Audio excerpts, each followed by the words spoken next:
हमजाद ने मुझसे कहा, आका, दुश्मनों की साजिश की वजह से पाकिस्तान की साख बहुत खराब हो गई है।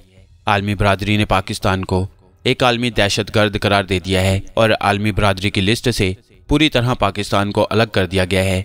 हमजाद ने कहा और मैं परेशान होकर रह गया। आका, अगर आप पूरी तरह इस साजिश के मुतल्लिक जान लें तो बेहतर रहेगा। इससे आपको बेहद मदद मिलेगी और आप हर कदम सोच समझ कर उठा सकेंगे।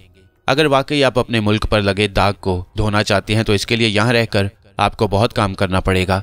तरह तरह के खतरात का सामना करना पड़ेगा और आपको मैं ये भी बता दूं कि हर जगह और हर वक्त मैं आपकी मदद भी नहीं कर सकूंगा। उसने कहा और मैं बुरी तरह से चौंक उठा। क्या मतलब, क्या कहना चाहते हो तुम? मुझे आपने सिर्फ 40 घंटों के मुख्तसर अमल से हासिल किया है, जबकि हमजाद हासिल करने का जूद असर और पूरा अमल 40 रोज का होता है।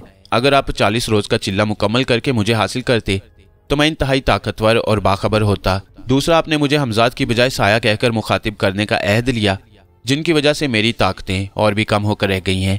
मैं खुद से आपकी कोई मदद नहीं कर सकता, न आने वाले हालात से आपको पहले खबरदार कर सकता हूँ।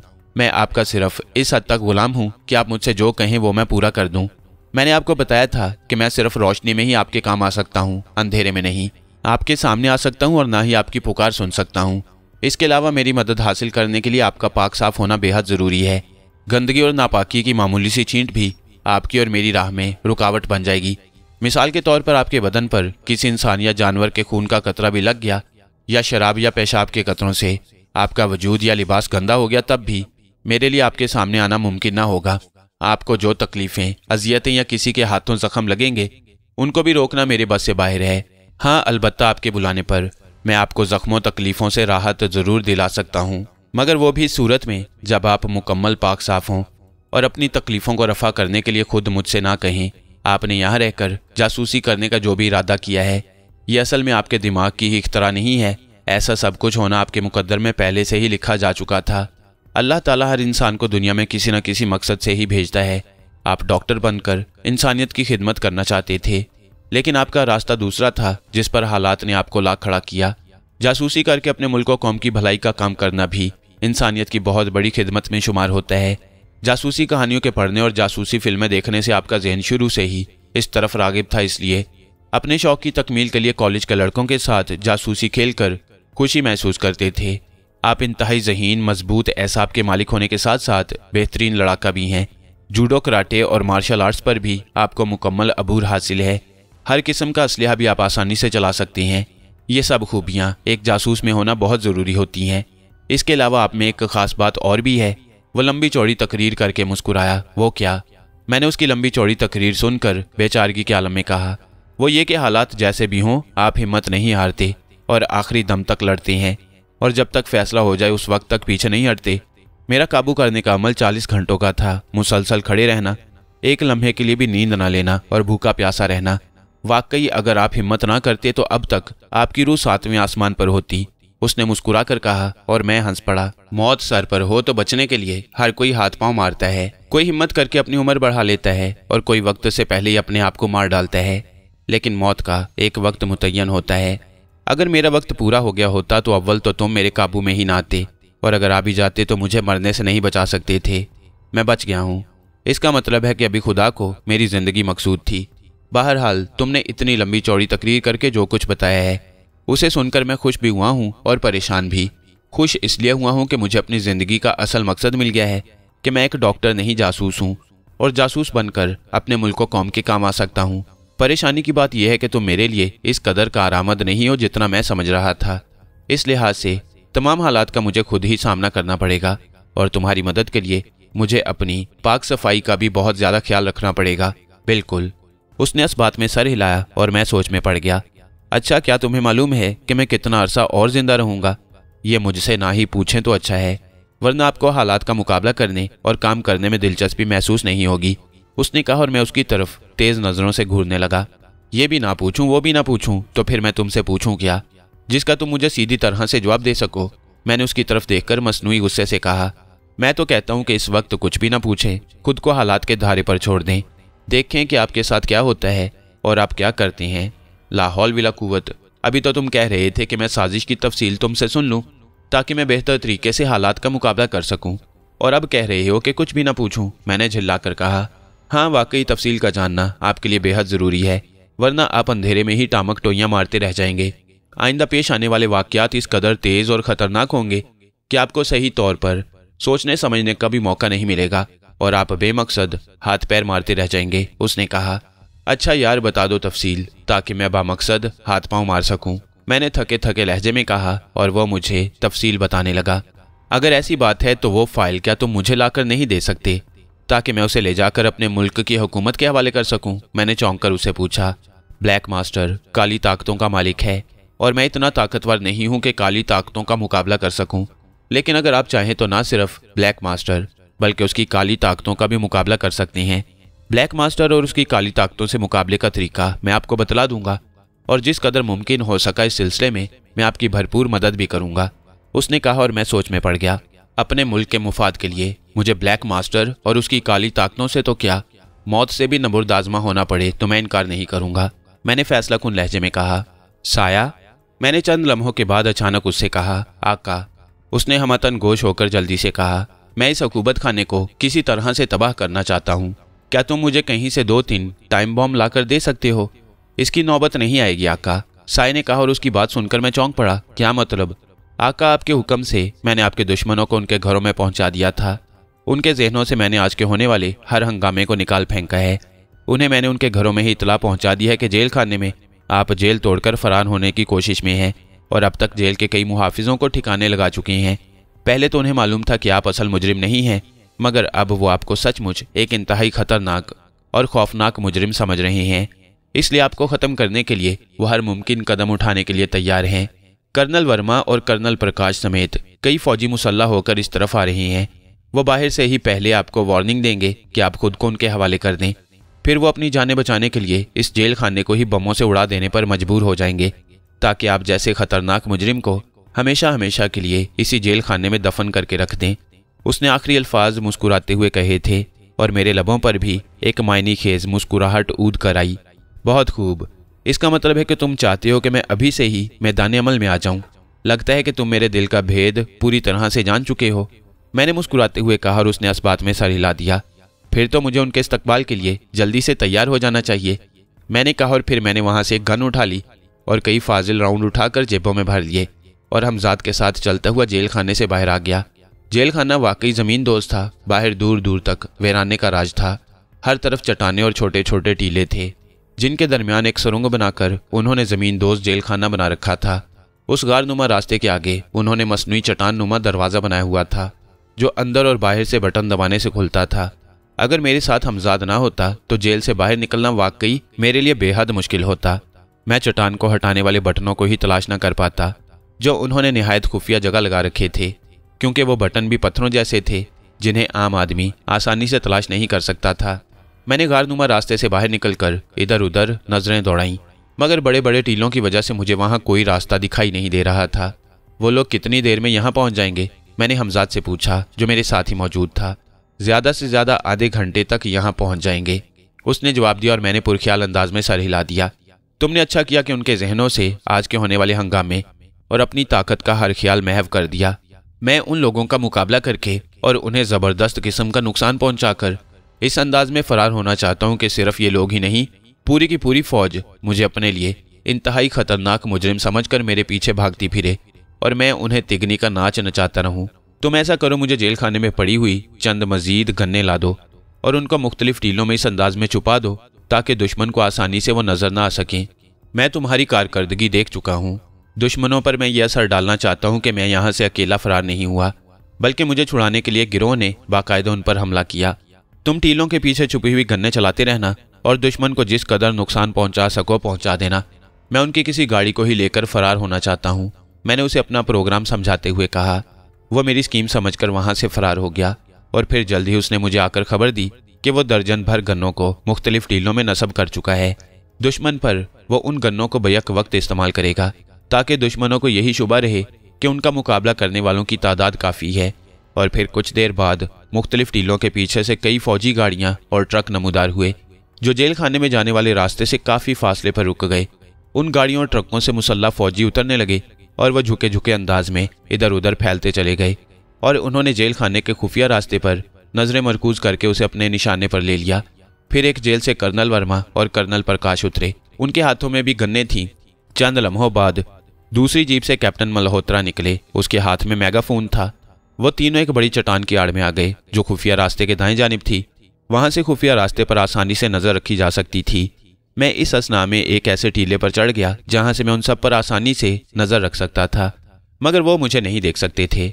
मिस्टर सिकंदर, हम जानते हैं कि जेल खाने में इस वक्त तुम्हारा मुकम्मल कंट्रोल है और तुम जेल के तमाम मुहाफिजों को हलाक कर चुके हो।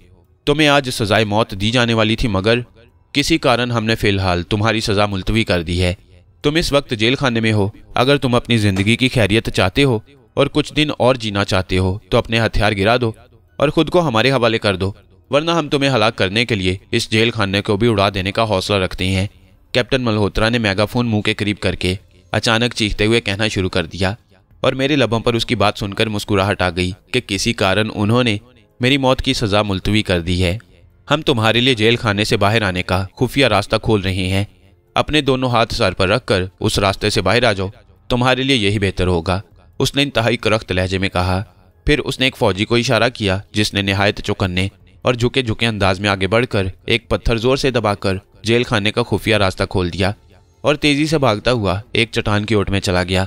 खुफिया रास्ते की चट्टान गिड़गिड़ाहट की आवाज के साथ एक तरफ से रखती चली गई और फौजियों ने अपनी गन्नों के ट्रैगरों पर उंगलियां जमा ली। खुफिया रास्ता खुल चुका है मिस्टर सिकंदर अजीम, हम सिर्फ 20 तक गिनेंगे। अगर 20 तक गिनती पूरी होते ही तुम बाहर ना आए तो हम तुम्हारे लिए इंतहाई कदम उठाने पर मजबूर हो जाएंगे, उसने चीखते हुए लहजे में कहा। मैंने मुस्कुराकर हमजाद की जानिब देखा जो बड़े लापरवाह अंदाज में खड़ा शायद मेरे हुक्म का मुंतजिर था। मेरे हुक्म की देर थी और वह गायब होकर मुख्तलिफ जगहों पर रखी हुई गन्नों के मुंह खोल देता और हर तरफ उन फौजियों की लाशें बिछना शुरू हो जाती, मगर मैं अभी उनकी मजीद कार्रवाई देखना चाहता था। 1, 2, 3 कैप्टन मल्होत्रा ने गिनती शुरू कर दी। उन सब की नजरें गार के दाने पर मरकूज थीं। जैसे मैं गिनती पूरी होने से पहले उनसे खौफजदा दोनों हाथ सर पर रखे बाहर निकल आऊंगा और वह मुझे यकदम छाप लेंगे। उन्हें क्या खबर थी जो मेरी मौत का वो जाल बिछा रहे थे, उसी जाल को मैं उन पर ही उलटने वाला था और उन पर मौत बनकर झपटने वाला था। कैप्टन मल्होत्रा गिनती गिन रहा था और मैं उन गाड़ियों की जानिब देख रहा था जिसमें से एक गाड़ी को लेकर मुझे वहां से फरार होना था। 18, 19 कैप्टन मल्होत्रा 19 तक पहुंचकर रुक गया। हर तरफ जैसे मौत का खौफनाक सन्नाटा छा गया। फौजियों ने अपने दम तक साध लिए। उनकी आंखों में बेचैनी थी और वो अपनी जगहों पर साकित और जामिद गन्नों को लिए अलर्ट हो गए कि जैसे ही कैप्टन मल्होत्रा 20 कहेगा उनकी गन्नों से आग निकलना शुरू हो जाएगी। कैप्टन मल्होत्रा इज़्तरारी निगाहों से कर्नल वर्मा और कर्नल प्रकाश की जानिब देखने लगा। उन दोनों के जबड़े भिंचे हुए थे और उनकी आंखें गुस्से से सुर्ख हो रही थीं। फिर कर्नल वर्मा ने कैप्टन मल्होत्रा को इशारा किया। 20 अटैक, कैप्टन मल्होत्रा ने बुरी तरह चीख कर कहा और दूसरे लम्हे फौजियों की गन्नों से आग निकलने लगी और मैंने सुरख अंगारों को गार के धाने में जाते देखा। गनों के खौफनाक धमाकों की आवाज़ों से पूरा इलाका गूंजने लगा। उस वक्त मैंने हमजाद को भी हमले का इशारा दे दिया। हमजाद गायब हुआ और फिर मुख्तलिफ जगहों से अचानक बेशुमार गन्नें चल पड़ी। कई फौजी उन गन्नों से निकलने वाली गोलियों की जद में आ गए। उनकी दिलखराश चीखें निकली और वह उलटकर अपने ही खून में नहाते हुए गिरकर तड़पने लगे। इस कदर अचानक और गैर मुतवक्का हमले ने उन फौजियों और दोनों कर्नलों और कैप्टन मल्होत्रा को बौखला कर रख दिया। वो कभी सोच भी नहीं सकते थे कि उन पर अचानक और इस अंदाज में भी हमला हो सकता है। एक लम्हे के लिए सूरत हाल समझने के लिए उन्हें अपनी फायरिंग रोकना पड़ी और फिर वो बुरी तरह से चीखते हुए अपनी पोजीशनें बदलते चले गए। दूसरे ही लम्हे वहां मैदान कारजार का सा समा नजर आने लगा। फौजियों ने उस तरफ गोलियां बरसाना शुरू कर दी जिस तरफ टीलों के पीछे से उन पर फायरिंग की जा रही थी। उनकी फायरिंग से वहां अगर कोई होता तो उसे नुकसान पहुंचता। वो तो हमजाद था जो बिजली किसी तेजी से इधर उधर आ जाकर उन पर गोलियां बरसा रहा था। उसकी तेज रफ्तारी देखकर मैं दंग रह गया। 12 गनों को इस कदर तेजी से कंट्रोल करना कि एक लम्हे के लिए भी किसी गन की नाल से गोलियां निकलना बंद नहीं हुई थीं, वाकई मेरे लिए भी इस कदर इंतहाई हैरान कुन और नाकाबिल यकीन बात थी।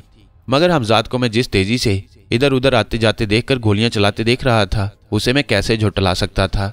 दुश्मनों की गनों से टीलों के पत्थर और चट्टानें रेजा रेजा होकर बिखर रही थी, मगर हमजाद की फायरिंग से बेशुमार फौजी उछल उछल कर गिर रहे थे। हमजाद की गनों से निकली हुई गोलियां चट्टानों के पीछे छुपे हुए फौजियों तक किसी न किसी सौराख से पहुंच जाती और चीखता हुआ हाथ पैर मारता हुआ चंद लम्हे तड़प कर हलाक हो जाता। जो फौजी मेरी निगाहों में आ रहे थे उन पर भी मैंने गोलियां बरसाना शुरू कर दी। दुश्मन खौफजदा होकर अपनी पोजीशन बदल रहे थे।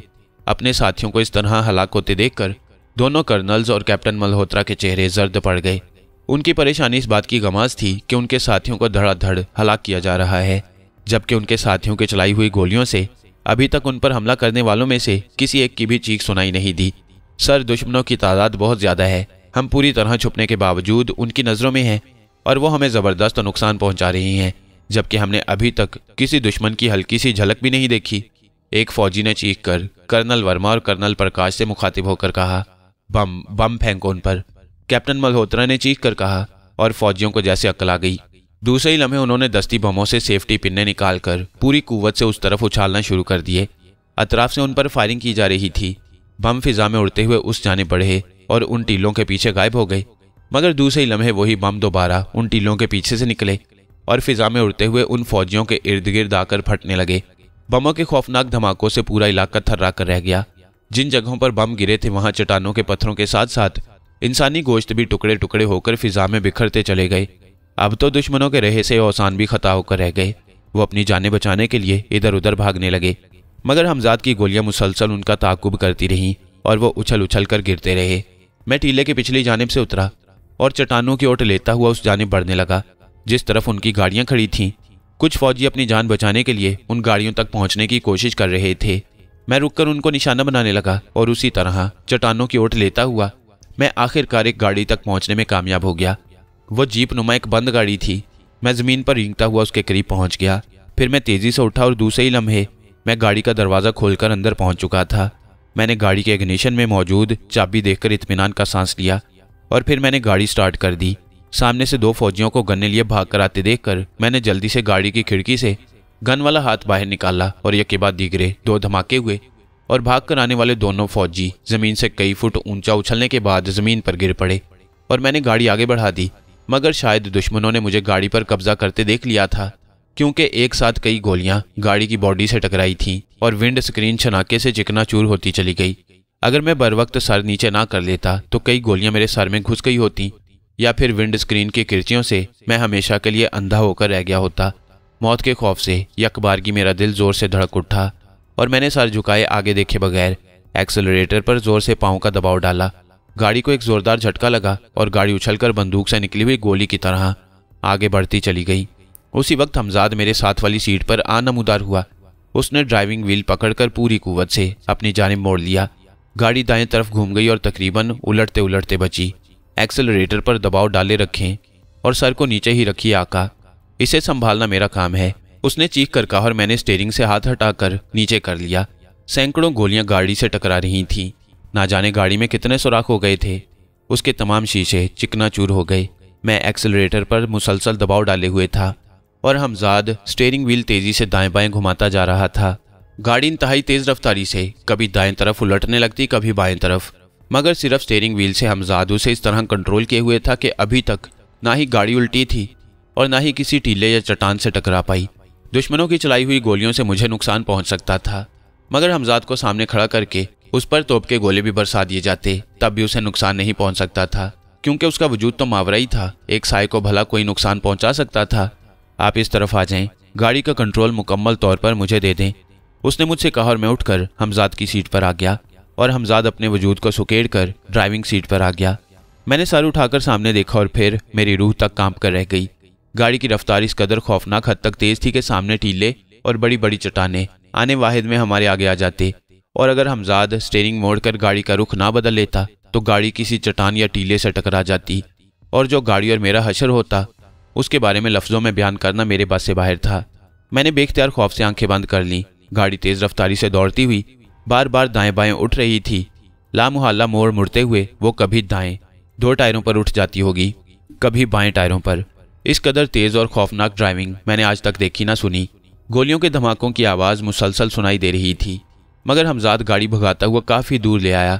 एक लिहाज से हम उनकी पहुंच से काफ़ी दूर निकल आए और फिर उन टीलों और चट्टानों का सिलसिला ख़त्म होने लगा। चंद ही लम्हों बाद गाड़ी एक खुली सड़क पर दौड़ रही थी। सड़क पर आते ही उसने गाड़ी की रफ्तार हल्की कर ली। खुदा की पनाह, इस कदर तेज रफ्तार ड्राइविंग! अगर गाड़ी किसी चीज़ से टकरा जाती या उलट जाती तो? मैंने खौफ भरी नज़रों से उसकी जानिब देखते हुए कहा।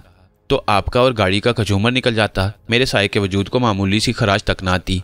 उसने मुस्कुराकर जवाब दिया और मैं उसे घूर कर रह गया। अरे बाप रे, आप तो गुस्से में आ गए। इस तरह मुझे मत घूरी आका, वरना मेरा खौफ से दम निकल जाएगा, उसने बौखला कर कहा। बको मत, एक तो जान निकाल लेने वाली हरकतें कर रहे हो, ऊपर से शौकियां भी दिखा रहे हो, मैंने मुंह बनाकर कहा। और वो खिलखिलाकर हंस पड़ा। क्या करूं आका, मैं असल में आपके अंदर का वो हिस्सा हूं जिसे आप अपनी ख्वाहिश कह लें, ज़मीर कह लें या रूह कह लें।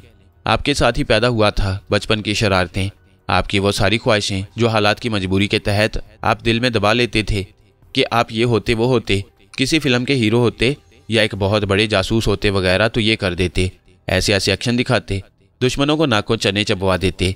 मुझे ज़ाहरी वजूद में लाकर असल में आपने अपनी उन तमाम हसरतों, उम्मीदों और ख्वाहिशों को जिला बख्शी है। फिर इन सब बातों से आप क्यों घबरा रही हैं? मेरे होते हुए आपको कोई नुकसान पहुंचा दे, ये कैसे मुमकिन है? उसने कहा और मैं हैरत से उसे देखने लगा। यार एक बात बताओ, मैंने उसकी तरफ देखते हुए कहा। क्या तुम अहमक हो या मैं? दोनों, उसने बरजस्ता जवाब दिया और मेरे लबों पर मुस्कुराहट ऊद कर आई। वो कैसे बड़े भाई? वो ऐसे जनाब कि मैं ही आपका साया हूँ।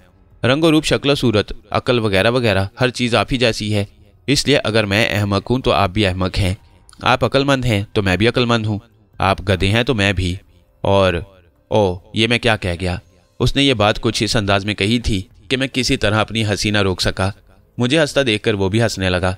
आका? कौन आका? किसको कह रही हैं? आपको, उसने खौफजदा होने की अदाकारी करते हुए कहा। मैं तुम्हारा आका वाका नहीं हूँ, समझे? मेरा ख्याल है कि मैंने तुमसे पहले भी कहा था कि मुझे आका कहना छोड़ दो। मेरा नाम सिकंदर है और तुम मेरे दोस्त हो। अगर तुम्हें मेरी दोस्ती मंजूर नहीं है तो बेशक मुझे छोड़कर चले जाओ। ना मैं किसी का आका हूँ और ना ही मुझे किसी को अपना गुलाम बनाने की आदत है। मैंने उसे खफगी दिखाते हुए कहा और वो चौंक कर मेरी जानिब देखने लगा। आपको मेरी ज़रूरत नहीं है, मैं आपको छोड़कर चला जाऊं? उसने मेरी जानिब तकते हुए एक एक लफ्ज़ पर जोर देते हुए पूछा। हाँ, तुम्हें मैंने इसलिए नहीं बुलाया था कि तुम मुझे आका आका कहकर मेरी तौहीन करते रहो। मुझे एक दोस्त की हैसियत से तुम्हारी ज़रूरत थी। अगर वाकई तुम्हें मेरी दोस्ती की ज़रूरत नहीं है तो मेरी तरफ से तुम आज़ाद हो। जाना चाहो तो तुम जा सकते हो, मैं तुम्हें नहीं रोकूंगा, मैंने खफगी से निहायत संजीदा लहजे में कहा। फिर सोच लें, आप मुझे आज़ाद कर रही हैं, वो भी इस पोजीशन में कि जब भारतीय फौज पूरी तरह आपकी दुश्मन बन चुकी है और उनका मिशन अब सिर्फ और सिर्फ आपको किसी तरह हलाक करने का है। उसने भी संजीदा लहजे में कहा। तो हुआ करे, अगर मेरी किस्मत में इसी मुल्क में मरना लिखा है तो मैं अपनी मौत तो टालने से रहा। तुमने खुद ही तो कहा था कि तुम हर वक्त और हर लम्हे मुझे मौत के मुंह में जाने से नहीं रोक सकते, न आने वाले वक्त के बारे में पेश की इतला दे सकते हो। बजाते खुद मैं आपको कुछ नहीं बता सकता, ये मैंने कहा था। अगर आप मुझे बुलाकर पूछते तो मैं आपको हर बात बताने का पाबंद होता, उसने मुंह बनाकर कहा। लगता है तुम मुझसे कुछ ज्यादा ही बदजन हो। ठीक है, मुझे मेरे हाल पर छोड़ दो, मेरे साथ जो होगा देखा जाएगा, तुम जाओ। मैं तुम्हें वाकई अपने हर कोलो फेल से आज़ाद करता हूँ, मैंने इंतहाई संजीदगी से कहा और उसने होंठ भींच लिए। फिर उसने गाड़ी सड़क के किनारे रोक दी और मेरी जानिब गहरी नज़रों से देखने लगा। आप संजीदगी से कह रही हैं? उसने मेरी जानिब गहरी निगाहों से देखते हुए पूछा। जाओ, मैंने तुम्हें आज़ाद किया। आज़ाद किया? आज़ाद किया? बस यह किसी कागज़ पर लिख दूं? मैंने आंखें निकाली। तौबा है, आपने आज़ाद किया, आज़ाद किया 3 बार इस तरह से कहा है जैसे आप अपनी बीवी को तलाक दे रहे हैं। बहरहाल मैं 3 बार आपके मुंह से अपनी आज़ादी का सुनना चाहता था। अब मैं वाकई आपके हर कौलो फेल से आज़ाद हूँ। ना मैं आपके ताबे हूँ और ना ही अब आप मेरे आका हैं, इसलिए अब आपका आका और गुलाम वाला मसला बिल्कुल ख़त्म हो गया है। लिहाजा मैं जा रहा हूँ। जाऊँ? उसने फिर पूछा। जाओ, मैंने बेजारी से जवाब दिया। उसकी बातों से मुझे सचमुच चिढ़ सी हो गई थी। मैंने अपने घर के मुलाजिम को कभी अपना मुलाजिम नहीं समझा। मैं उन्हें हमेशा इज्जत और तकरीम से बुलाता था और ये मुसलसल मुझे आका जी जनाब कह कह कर मुझे चिढ़ाई जा रहा था, जिस पर मुझे शदीद गुस्सा आ गया और मैंने उसे आज़ाद कर दिया, ये जानते हुए भी कि मैं इस वक्त दुश्मन मुल्क में हूँ। और उससे कहकर मैंने भारतीय फौज को पूरी तरह से अपना दुश्मन बनवा लिया, जो अब मुझे मार डालने के लिए खूंखार भेड़ियों से भी ज़्यादा खतरनाक साबित हो सकते थे। एक बार मैं उनकी नज़रों में आ जाता तो वह मेरे जिस्म के इतने टुकड़े कर डालते कि गिनना मुश्किल हो जाता। जाने से पहले अगर आप कहें तो आपको आपके मुल्क, आपके घर वापस पहुंचा दूं? उसने चंद लम्हे तवक्कुफ के बाद पूछा। कोई ज़रूरत नहीं, मैंने मुंह फुलाकर जवाब दिया। बेहतर, तो फिर मुझे इजाज़त? उसने मुसाफे के लिए हाथ आगे बढ़ाया। मैंने बेदिली से उससे मुसाफिया किया और वो गाड़ी का दरवाज़ा खोलकर गाड़ी से उतर गया। सिकंदर, तुमने मुझे हमेशा के लिए आज़ाद करके मेरे सर से गुलामी का बोझ उतार कर मुझ पर बहुत बड़ा एहसान किया है। तुम आज़ाद और कैद की ज़िंदगी से अच्छी तरह वाकिफ़ हो। तुम्हारा गुलाम बनकर मैं वाकई खुश नहीं था। दूसरा, तुमने मुझसे मुइना मुद्दत भी मुख्तस नहीं की थी कि मुझे कब तक तुम्हारा गुलाम बनकर रहना पड़ेगा। इस वजह से मैं अंदर से मजरूह होकर रह गया। तुम्हारे हुक्म के आगे सर झुकाना मेरी मजबूरी बन गई, मगर तुम मुझे महज इस बात पर छोड़ दोगे कि तुम्हें मेरा आका कहना पसंद नहीं और तुम मुझे महज अपना दोस्त बनाना चाहते हो। पहले मैं तुम्हारी इस बात को मजाक समझा था, मगर तुमने निहायत संजीदगी और अपनी मर्जी से मुझे आज़ाद करके हैरान करके रख दिया। बहरहाल तुम वाकई एक अच्छे इंसान हो। पहले मैं तुम्हारा यह एहसान कभी नहीं भूलूंगा। जाते जाते तुम्हें यह बता दूं कि तेज़ रफ्तारी से मैं तुम्हें यहाँ तक तो ले आया हूँ, मगर ये मत समझना कि तुम यहाँ महफूज हो गए हो या दुश्मनों की पहुंच से बहुत दूर निकल आए हो। कर्नल वर्मा, कर्नल प्रकाश और कैप्टन मल्होत्रा अभी जिंदा हैं। वो अपने इतने साथियों की हलाकत पर तुम पर और ज़्यादा बरहम हो गए हैं। ना सिर्फ वो तुम्हारे पीछे हैं, बल्कि उन्होंने वायरलेस सेट पर तुम्हारे फरार होने की खबर भी नशर कर दी है। जिस रास्ते पर तुम जा रहे हो आगे हर तरफ तुम्हारे लिए नाकाबंदी की जा चुकी है। तुम्हारे आगे भी दुश्मन है और पीछे भी। इसके अलावा ये जो तुम हेलीकॉप्टरों की आवाज़ें सुन रहे हो, ये भी तुम्हारी तलाश में भेजे गए हैं और किसी भी लम्हे तुम तक पहुंच सकती हैं। इन सब लोगों का तुम्हें जिंदा पकड़ने का कोई इरादा नहीं, बल्कि ये तुम्हें हर सूरत में मारना चाहती हैं। ऐसे कड़े वक्त में तुमने मुझे आज़ाद करके कोई अक्लमंदी का सबूत नहीं दिया। बहरहाल अब क्या हो सकता है, तुम चाहो भी तो मेरी कोई मदद नहीं ले सकते, इसलिए खुदा हाफिज, उसने कहा और दूसरे ही लम्हे वहां से गायब हो गया। उसकी बातें सुनकर और उसे गायब होता देखकर मैं कदरे परेशान हो गया। वाकई मुझे हेलीकॉप्टरों के परों की आवाज़ें सुनाई दे रही थीं, मगर वो आवाज़ें बेहद धीमी थीं। या तो हेलीकॉप्टर अभी दूर थे या फिर वो खासी बुलंदी पर परवाज कर रहे थे। मैं जल्दी से गाड़ी से निकला और सर उठाकर ऊपर देखने लगा। दूर, बहुत दूर मुझे 2-3 स्याह नुक्ते दिखाई दिए जो आहिस्ता आहिस्ता बड़े होते जा रहे थे। वो नुक्ते हेलीकॉप्टर ही थे जिन्हें देखकर मैं परेशान हुए बगैर न रह सका। ओह, ये मैंने क्या कर दिया। हमजाद को आज़ाद करके मैंने तो खुद को मुसीबत में फंसा लिया है। आगे भी मौत है, पीछे भी और ऊपर भी। अब मैं क्या करूं? मैं परेशान होकर सोचने लगा। फिर मैंने 2-3 बार हमजाद को पुकारा, मगर मेरी आवाज़ पर वो वापस नहीं आया, जिसका मतलब था कि वो वाकई मेरा साथ छोड़कर जा चुका है। मेरे सारे के सारे प्रोग्राम धरे के धरे रह गए। जल्दबाजी और खुद परस्ती ने मुझे इंतहाई खतरनाक मोड़ पर ला खड़ा किया, जहां हर कदम पर मौत थी। दुश्मनों की कैद से आज़ाद होकर मैंने उनकी नज़रों में खुद को अब सचमुच अपना बहुत बड़ा दुश्मन बना लिया। एक बार, सिर्फ एक बार मैं उनकी जद में आ जाता तो वो मुझे किसी भी सूरत में जिंदा ना छोड़ते। हेलीकॉप्टर तेजी से करीब आते जा रहे थे। मैं जिस सड़क पर था वो काफी दूर तक बिल्कुल सीधी जाती दिखाई दे रही थी। दाएं बाएं दोनों तरफ खुला मैदान था। पनाह लेने के लिए दूर दूर तक कोई ऐसी जगह दिखाई नहीं दे रही थी जहां मैं पनाह ले सकता। अब तनबा तकदीर होकर हालात का मुझे खुद ही मुकाबला करना था। अहमकपन का सबूत देते हुए अपने हमजाद को मैं खुद ही आज़ाद कर चुका था, जो शायद मेरी मदद को कभी नहीं आ सकता था। बहरहाल अब क्या हो सकता था। जिंदगी और मौत का फैसला तो खुदा के हाथ में था। अगर मेरे नसीब में यही इन दुश्मनों के हाथों मरना ही लिखा था, तो मैं अपनी जिंदगी के दिन कैसे बढ़ा सकता था। हेलीकॉप्टरों के परों की गड़गड़ाहट खासी तेज हो गई। मैंने खुदा का नाम लिया और जल्दी से ड्राइविंग सीट पर आ बैठा।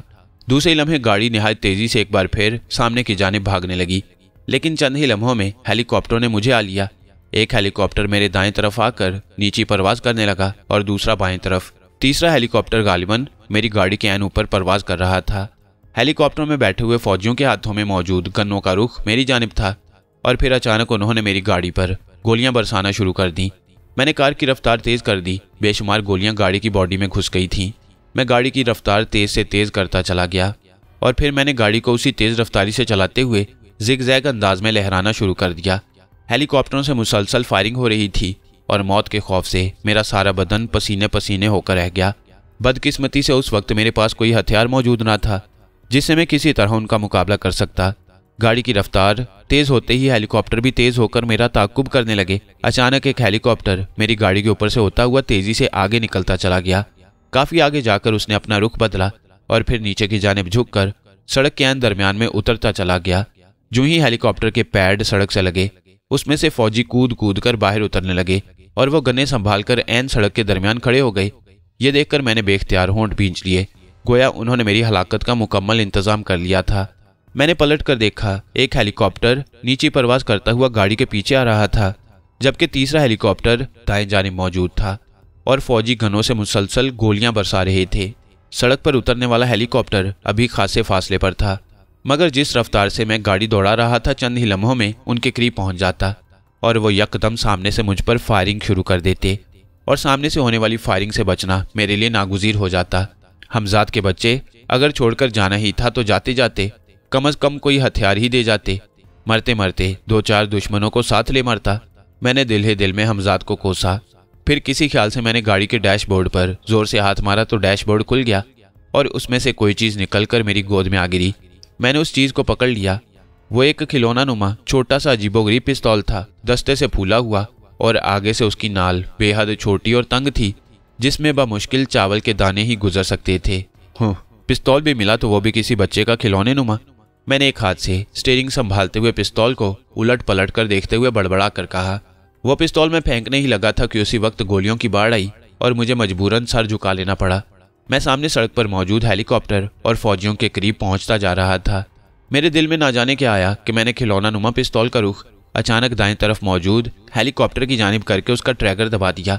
पिस्तौल की नाली से मैंने एक चिंगारी सी निकलते देखी जो आने वाहिद में हेलीकॉप्टर के किसी हिस्से में दाखिल हो गई, और फिर अचानक एक हौलनाक धमाका हुआ और दाएं तरफ उड़ने वाले हेलीकॉप्टर के परखच्चे उड़ गए। आग का एक गोला सा पैदा हुआ और दूसरे लम्हे तबाह होने वाले हेलीकॉप्टर के टुकड़े हर तरफ फैलते चले गए। धमाका इस कदर शदीद और खौफनाक था कि यकबारगी पूरी फिजा खौफनाक धमाके से गूंज उठी और मेरा स्टीयरिंग पर हाथ इस बुरी तरह से बहका कि गाड़ी एक तरफ मुड़कर सड़क से उतरती चली गई। गाड़ी का दरवाजा अचानक खुल गया और मैं कोशिश के बावजूद खुद को न संभाल सका। दूसरे ही लम्हे मैं गाड़ी के खुले हुए दरवाजे से गिरकर दूर तक लुढ़खनियां खाता चला गया। इससे पहले कि मैं संभलता, गाड़ी आगे जाकर अचानक उलट गई। तेज होने की वजह से वह दूर तक पलटियां खाती चली गई। इस तरह अचानक गिरने की वजह से मुझे शदीद चोटें लगीं और मेरे हलक से बेख्तियार चीखें निकल गईं। उसी वक्त दूसरे हेलीकॉप्टर से निकलने वाली गोलियां मेरे करीब जमीन पर पड़ी और मैं तेजी से पलटा खाकर अपनी तकलीफ के एहसास को फरामोश करता हुआ जल्दी से उठकर एक तरफ भागने लगा। खिलौना नुमा पिस्तौल बदस्तूर मेरे हाथ में था। गाड़ी से गिरने के बावजूद वो मेरे हाथ से न गिरा। मेरा जहन इस खिलौने नुमा पिस्तौल की कारकर्दगी देखकर हैरान रह गया, जिसमें से एक मामूली सी चिंगारी निकली थी और उसने आने वाहिद में एक बड़े हेलीकॉप्टर के परखच्चे उड़ा कर रख दिए। अपने एक हेलीकॉप्टर को तबाह होता और मेरी गाड़ी को यूं उलटता देखकर दूसरे हेलीकॉप्टर वाले गालिबन घबरा गए। जो हेलीकॉप्टर मेरी गाड़ी के पीछे आ रहा था वो मुझ पर फायरिंग करता हुआ तेजी से बुलंद हो गया और सड़क पर खड़ा तीसरा हेलीकॉप्टर भी अपनी जगह छोड़कर बुलंद होता चला गया, जिससे निकलने वाले फौजी सड़क पर लेट गए थे और उन्होंने दूर से ही मुझ पर गोलियां बरसाना शुरू कर दी थीं। मैं मैदान की जानिब भाग रहा था। मुझे भागता देखकर सड़क पर मौजूद फौजी उठे और गोलियां बरसाते हुए मेरी जानिब भाग कर आने लगे। हेलीकॉप्टर फिजा में बुलंद होकर फिर मेरी तरफ रुख कर रहे थे। एक हेलीकॉप्टर खासी बुलंदी से मेरे ऊपर से गुजरा और मेरे दाएं बाएं गोलियों की लंबी लकीरें बनाता हुआ आगे निकल गया। दूसरा हेलीकॉप्टर भी मुसलसल गोलियां बरसाता हुआ मेरी जानिब आ रहा था। मैंने भागते भागते पलटकर उसकी जानिब देखा और फिर मैंने अपने पिस्तौल का रुख उस हेलीकॉप्टर की जानिब करते हुए ट्रैगर दबा दिया।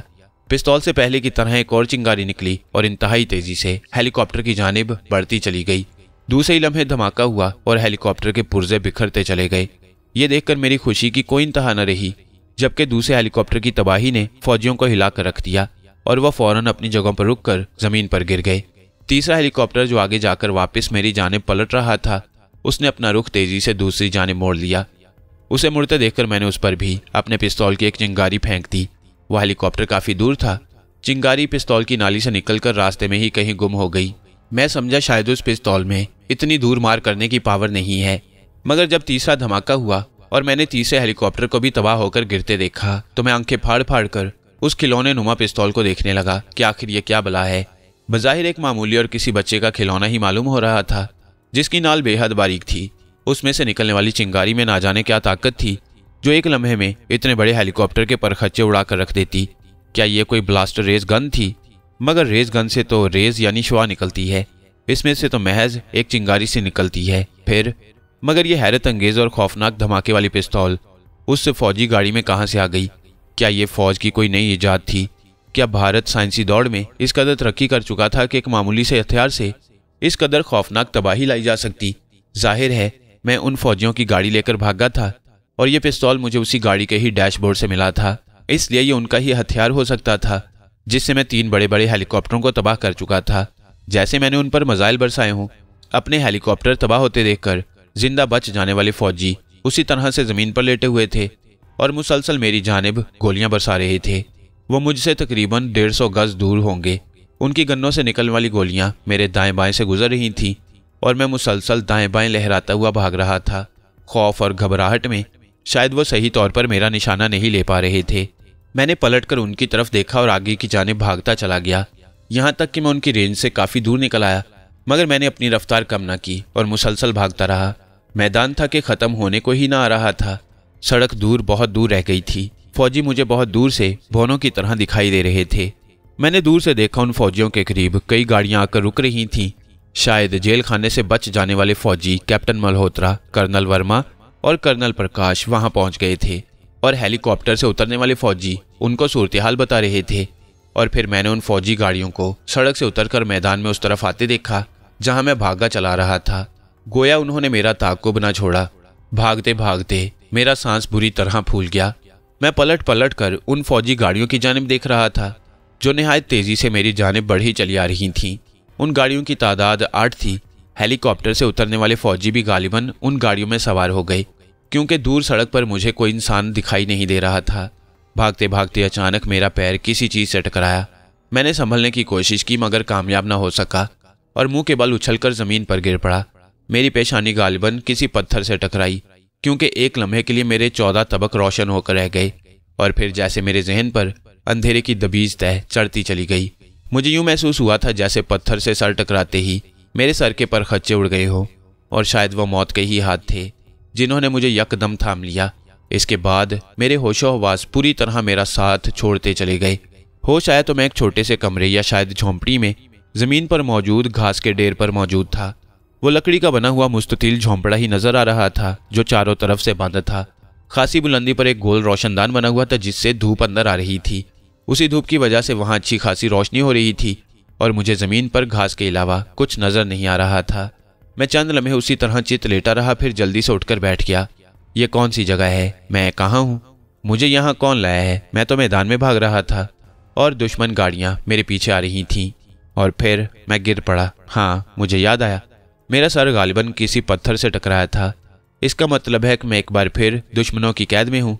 उन्होंने मुझे पकड़कर यहाँ लाकर बंद कर दिया है। मैं खुद कलामी के अंदाज में बड़बड़ाने लगा। मैंने बेख्तियार अपनी पेशानी पर हाथ लगाया जहाँ गिरने की वजह से मेरा सर किसी पत्थर से टकराया था। पेशानी पर शायद कोई कारी जख्म आया था। जो ही मैंने हाथ लगाया मेरे मुंह से बेख्तियार सिसकारी निकल गई और मैं मुतवाहश निगाहों से उस छोटे मगर बंद कैद खाने को देखने लगा। दुश्मनों ने शायद मुझे बेहोश देखकर जिंदा छोड़ दिया होगा और मुझे पकड़कर यहाँ ले आए होंगे ताकि वो अपने साथियों की मौत का मुझसे भयानक इंतकाम ले सकें। इसका मतलब है कि मुझे एक बार फिर कर्नल वर्मा, कर्नल प्रकाश और कैप्टन मल्होत्रा के अजियत अंगेज तशद्दुद का मजा चखना होगा। पहले तो वो मुझे जबरदस्ती मुजरिम बनाने के लिए अजियतें देते रहे थे, लेकिन अब मैं सचमुच उनका खतरनाक मुजरिम बन बैठा जिसने उनके कई फौजियों को हलाक कर डाला था और उनके 3 फौजी हेलीकॉप्टर भी तबाह कर दिए। इस बार वो मेरा जो हशर करते उसके ख्याल से ही मैं लरस कर रह गया। मेरी आंखों में बेख्तियार आंसू आ गए और मैं बुरी तरह से रोते हुए अपने साय को आवाज़ें देने लगा, जिसे मैंने जज्बात में आकर बेवकूफ़ी का सबूत देते हुए खुद ही आज़ाद कर दिया। मगर ना ही साया आया और ना ही मेरी वहाँ कोई फरियाद सुनने वाला। भूखा प्यासा उसी तरह वहाँ पड़ा रहा। यहाँ तक कि शाम हो गई। मैंने दीवारों पर जोर जोर से हाथ मारते हुए उन लोगों को बहुत आवाज़ें दी जो मुझे यहाँ लेकर आए थे। फिर थक हार कर बैठ गया। अस्सलामु अलैकुम। अचानक मुझे एक मानूस आवाज़ सुनाई दी और मैंने चौंक कर देखा। मेरे सामने मेरा हमजाद बैठा मुस्कुराते हुए मेरी जानिब देख रहा था। तुम कहाँ चले गए थे? जानते हो तुम्हारे जाने के बाद मुझ पर क्या बीती? पूरी की पूरी फौज ने मुझ पर हमला कर दिया। वो तो मेरी किस्मत अच्छी थी कि मुझे उस फौजी गाड़ी से एक तबाहकुन हथियार मिल गया, वरना उन्होंने मुझे मारने की कोई कसर बाकी ना छोड़ी थी। देखो, उन्होंने मुझे फिर से पकड़ लिया है।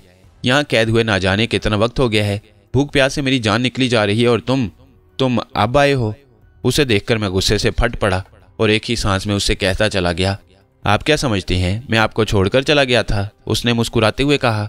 तो क्या तुम मुझे छोड़कर नहीं गए थे?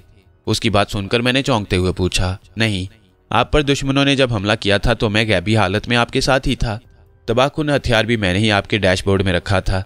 इसके अलावा आप पर जिस शिद्दत से गोलियां बरसाई जा रही थीं, उनमें से किसी एक गोली ने भी आपको छुआ तक नहीं। आप क्या समझते हैं वो सब कुछ वैसे ही हो गया था? उसने बदस्तूर मुस्कुराते हुए कहा और मैं उसकी शक्ल देखता ही रह गया। और ये कैद, क्या यहाँ भी तुम ही मुझे लाए हो? मैंने हैरतज़दा निगाहों से उसकी जानिब देखते हुए कहा। हाँ, ये एक महफूज जगह है। मैं चाहता हूँ कि आप यहाँ पर रहकर अपना हुलिया वगैरह दुरुस्त कर लें, फिर हम मिलकर काम शुरू करेंगे। मिलकर? हाँ, मिलकर, क्योंकि अब मैं आपका गुलाम या ताबे नहीं हूँ। अपनी गुलामी से आप मुझे आज़ाद कर चुके हैं। अब मैं अपनी मर्जी और एक दोस्त की हैसियत से आपका साथ दूंगा। इसके लिए अब मुझे गायब होने और कहीं जाने की ज़रूरत नहीं। मैं दिन रात आपके साथ रहूंगा और हम मिलकर काम करेंगे, उसने कहा। और उसकी बात सुनकर मेरी खुशी की इंतहा न रही। क्या तुम सच कह रही हो? मैंने जज्बात से भरपूर लहजे में कहा। बिल्कुल सच, उसने कहा। और मैं आगे बढ़कर उससे लिपट गया। ओह हमजाद, ये बात करके तुमने मुझे कितनी बड़ी खुशी दी है, इसका तुम यकीन नहीं कर सकते। मेरे सर से तुमने एक बहुत बड़ा बोझ उतार फेंका है। मैं तो समझ रहा था कि मैंने तुम्हें आज़ाद कर दिया है। अब तुम कभी लौट कर मेरे पास नहीं आओगे और मुझे दुश्मनों के हाथों मरकर हमेशा के लिए यहीं दफन होना होगा। आज़ाद होने के बाद कोई हमजाद उस वक्त तक आमिल के पास वापस नहीं पलटता जब तक कि उसका आमिल दोबारा उसके लिए पहले से बड़ा कठिन अमल ना पड़ ले। मेरी वापसी किसी और वजह से हुई है, उसने संजीदा होते हुए जवाब दिया। किस वजह से? मैंने उससे अलग होकर हैरानी से पूछा। फिर कभी बताऊंगा, पहले आप अपना हुलिया वगैरह बदल लें और पेट पूजा कर लें, वरना आपके पेट में दौड़ने वाले चूहे आपका पेट फाड़कर बाहर आ जाएंगे और आप मुझ पर गुस्सा करना शुरू कर देंगे, उसने पुरमज़ाह लहजे में कहा। और मैं हंस पड़ा। उसकी वापसी पर मुझे वाकई बेहद खुशी हुई थी और ये जानकर कि वो मेरा ताबे नहीं मेरे दोस्त की हैसियत से लौटा है, मेरे दिल पर पड़ा हुआ मनोबोझ हट गया। मगर उसने कहा था कि उसकी वापसी किसी और वजह से हुई है। इस सिलसिले में मैंने उससे मजीद कुछ पूछना मुनासिब ना समझा। फिर उसने दोनों हाथ फिजा में बुलंद करके झटके तो उसके हाथों में एक थाल आ गया जिसमें अनवा इकसाम के खाने चुने हुए थे, जिसमें से सौंधी सौंधी खुशबुएं उठ रही थीं। गोश्त, मछली, अंडे, चावल सब कुछ था, जिसे देखकर मेरी भूख शिद्दत से चमक उठी और मैं खाने पर भूखों की तरह टूट पड़ा। तुम नहीं खाओगे? खाना खाते हुए मैंने अचानक हाथ रोककर उससे पूछा, जो मेरी जानिब अजीब सी नज़रों से देख रहा था। आप मेरे लिए कुछ छोड़ेंगे तो मैं खाऊंगा। आप तो खाने पर इस तरह टूटे पड़ रहे हैं जैसे महीनों से भूखे हों। ओह सॉरी, मैं समझा था कि हमजाद होने की वजह से शायद तुम्हें भूख प्यास लगती ही नहीं, मैंने उससे शर्मिंदा होते हुए कहा। और वो हंस पड़ा। शर्मिंदा ना हो मेरे यार, मेरा वजूद सिर्फ तुम्हारे लिए ही ज़ाहिरी हालत में है, वरना मैं तो सचमुच एक साया हूँ। खाने पीने और दुनिया की चीज़ों से मेरा क्या लेना देना, उसने हंसते हुए कहा। और मैंने सुकून का सांस लिया, वरना अकेला खाते हुए उससे मुझे बेहद शर्मिंदगी महसूस होने लगी थी। मैं इत्मीनान भरे अंदाज में खाना खाने लगा। फिर उसने मुझे नए कपड़े ला दिए। क्या मैं तुम्हारे सामने पहनूंगा? फिर क्या हुआ, मैं आपके वजूद ही का एक हिस्सा हूँ, आपके जिस्म का कोई हिस्सा छुपा हुआ है मुझसे, उसने शरारत भरे लहजे में कहा। बको मत, जाओ यहाँ से। अगर ना जाऊं तो मैं तुम्हारा सर फोड़ दूंगा, मैंने मसनूई गुस्से से आंखें निकालते हुए कहा। हाय मेरी किस्मत, एक तो जनाब का साथ दो, खाना खिलाओ, नए कपड़े ला कर दो और ऊपर से अपने सर फड़वाने की धमकियां भी सुनो। उसने ये बात कुछ इस अंदाज में कही कि मेरी हंसी निकल गई। अरे बाप रे, या अल्लाह मुझे इस फौलादी मुक्के से बचाना, उसने कहा। और मेरी नज़रों से ओझल हो गया। मैंने जल्दी जल्दी से लिबास पहना जो मेरे नाप के मुताबिक था। जो ही मैंने लिबास पहना वो फौरन मेरे सामने आ मौजूद हुआ। सच सच बताओ, गायब होकर यहाँ से बाहर गए थे या गैबी हालत में यहीं मौजूद थे? मौजूद तो यहीं था, लेकिन आप कसम ले लें मैंने अपनी एक आंख बंद कर रखी थी। क्या कहा? एक आंख? मैंने उसे घूरा। क्या करूं, दोनों आंखें खोलकर रखता तो आप ख्वामखा मुझसे नाराज हो जाते, उसने बेचारगी से कहा। और मैं हंस पड़ा। अच्छा अब ये बताओ आगे क्या करना है? मेरा ख्याल है दुश्मनों को हम अच्छा खासा नुकसान पहुंचा चुके हैं, उनके कई फौजी हमारे हाथों मारे गए हैं और मैंने तुम्हारी तबाहकुन गन से उनके 3 हेलीकॉप्टर मार गिराए थे। उनकी कई गाड़ियों को मैंने तबाह बर्बाद करके रख दिया था। आप ख्वामखा भाग उठे थे और गिरकर बेहोश हो गए। आपका सर किसी पत्थर से टकरा गया। अगर आप होश में होते तो देखते कि मैंने उनकी गाड़ियों को कैसे तबाह किया। मैंने उन तमाम फौजियों को भी हलाक कर दिया जो कैप्टन मल्होत्रा, कर्नल वर्मा और कर्नल प्रकाश के साथ थे, उसने कहा। क्या तुमने उन तीनों को भी हलाक कर दिया? मैंने चौंक कर पूछा। नहीं, वो तो हमारे खास दुश्मन हैं, अभी वो जिंदा बचे हुए हैं, उनको हम ऐसे थोड़े ही मारेंगे, उसने कहा। और मैंने इस बात में सर हिला दिया। अच्छा वो पिस्तौल कहाँ है जिससे मैंने हेलीकॉप्टर तबाह किए थे? और उस छोटी सी पिस्तौल में वो चिंगारी क्या बला थी जो एक लम्हे में इतने बड़े हेलीकॉप्टर के परखच्चे उड़ा कर रख देती थी? वो गन मैंने खास तौर पर आपके लिए बनाई थी। उसमें बड़े बड़े मिसाइलों को अपनी ताकत से छोटा करके डाल दिया गया था जो चिंगारी बनकर निकलते और हर चीज़ को तबाह बर्बाद करके रख देते। उस बज़ाहिर छोटी और मामूली नजर आने वाली पिस्तौल में मैंने 1000 से ज़ायद मिसाइल डाले हुए हैं, उसने बताया। और मैं आंखें फाड़ फाड़ कर उसकी जानिब देखने लगा। किस कदर हैरत अंगेज और नाकाबिल यकीन कुव्वतों का मालिक था। एक छोटी सी पिस्तौल में उसने 1000 से ज़ायद मिसाइल भर दिए थे। इस दौर का कोई बड़ा साइंसदान सुनता तो हैरत से शायद पागल होकर रह जाता और सारी उम्र सर पटकता रह जाता कि मिसाइल छोटे होकर और इतनी बड़ी तादाद में पिस्तौल में कैसे समा सकते हैं। गन है कहाँ? मैंने उसके सामने हैरत जाहिर किए बगैर पूछा। ये रही जनाब, उसने अपना दायां हाथ मेरी जानिब किया। दूसरे ही लम्हे वो तबाहकुन पिस्तौल उसकी हथेली पर मौजूद था। मैंने उससे पिस्तौल ले लिया और उसे हैरत से उलट पलट कर देखने लगा। फिर मैंने उसे जेब में डाल लिया। जी मोहतरम, अब फरमाएं क्या इरादे हैं जनाब के? मैंने उससे पूछा। मेरा ख्याल है कि दिल्ली जाकर पहले चंपाबाई के कोठे पर उसका नाच देखा जाए। उसने मुंह टेढ़ा करके कहा और मैं खिलखिलाकर हंस पड़ा। हमारे पास वक्त कम है सिकंदर, हमें ब्लैक मास्टर से रेड 4 स्टार फाइल जल्द से जल्द हासिल करके पाकिस्तान पहुंचानी है। हम इस सिलसिले में जितनी देर करेंगे पाकिस्तान के लिए आलमी बरादरी में हालात और ज्यादा कशीदा हो जाएंगे। भारत ने पाकिस्तान के खिलाफ अक़वाम मुत्तहिदा में जो दरख्वास्त दायर की थी उसके सिलसिले में 1-2 रोज में ही आलमी राय आमा की कॉन्फ्रेंस तलब कर ली गई है। अमेरिका, भारत और इसराइल के साथ साथ रूसिया भी पाकिस्तान के लिए बहुत शोर मचा रही हैं। अगर उन्होंने ये करारदाद मंजूर करवा ली तो पाकिस्तान का मुस्तकबिल इंतहाई खतरे में पड़ सकता है। इसलिए सबसे पहले हमें ब्लैक मास्टर से रेड 4 स्टार फाइल हासिल करके भारत की साजिश की कलई खोलनी है ताकि अमेरिका का मुंह बंद किया जा सके। उसने संजीदा होते हुए कहा और मैं भी संजीदा हो गया। इसका मतलब है कर्नल वर्मा, कर्नल प्रकाश और कैप्टन मल्होत्रा जैसे लोगों को फिलहाल हम छोड़ दें और सबसे पहले ब्लैक मास्टर का क्रियाक्रम करना होगा। मैंने कहा हाँ, ये बहुत ज़रूरी है। ब्लैक मास्टर जैसे खतरनाक इंसान का जिंदा रहना हमारे लिए और पाकिस्तान के लिए बहुत बड़ा खतरा है। इस खतरे को हमेशा के लिए ख़त्म कर देना ही बेहतर होगा। मगर तुमने तो कहा था कि वो काली ताकतों का मालिक है। क्या हम उसकी काली ताकतों का मुकाबला कर पाएंगे? हम नहीं, सिर्फ आप। ब्लैक मास्टर से मुकाबला करने और उसको हलाक करने का खतरा आप अकेले को ही मोल लेना पड़ेगा। मैं उससे कोसों दूर रहूं तो बेहतर होगा, वरना वो मुझे एक लम्हे में जलाकर खाकस्तर कर देगा। उसने जवाब देते हुए कहा, अगर वो तुम्हारे लिए इस कदर खतरनाक है तो क्या वो मुझे नुकसान नहीं पहुंचाएगा? क्या मैं उसका और उसकी काली ताकतों का मुकाबला कर सकूंगा? मैं तो ये भी नहीं जानता कि उसकी काली ताकतें क्या हैं और उनका मुकाबला किस तरह से किया जा सकता है। मैंने परेशान लहजे में कहा, उसकी आप फिक्र न करें। उसकी काली ताकतों और उनका मुकाबला करने का तरीका मैं आपको बता दूंगा। पुराने जमाने के जादूगरों की तरह उसकी ताकतों का राज उसके बुत की आंख की पुतली में है। अगर किसी तरह आप उसकी दाएं आंख की पुतली में चाकू या सुई की नोक भी मार दें तो उसकी सारी ताकतें उसका साथ छोड़ देंगी और फिर उसको आसानी से हलाक किया जा सकता है। वो अपनी काली ताकतों से क्या क्या कर सकता है? मेरा मतलब है कि तुम्हारी बताई हुई उसकी काली ताकतों की असल हकीकत क्या है? मैंने चंद लम्हे सोचने के बाद उससे पूछा। काली ताकतों से मुराद जादुई और शैतानी अमल हैं, जिनके इस्तेमाल से वो शैतानी बलाओं को बुलाकर उनसे बड़े बड़े काम ले सकता है। बड़े से बड़े ताकतवर इंसान को उनसे एक लम्हे में हलाक करवा सकता है। अपने मुंह से आग के गोले फेंक कर हर चीज़ को एक लम्हे में जलाकर खाकस्तर कर सकता है। उसके लिए हाजिर गायब होना भी बेहद आसान है। वो इंसानों, जानवरों और परिंदों का भी रूप बदल सकता है। आग, पत्थरों और खतरनाक हथियारों की बारिश बरसाकर बस्ती की बस्ती तबाह बर्बाद कर सकता है।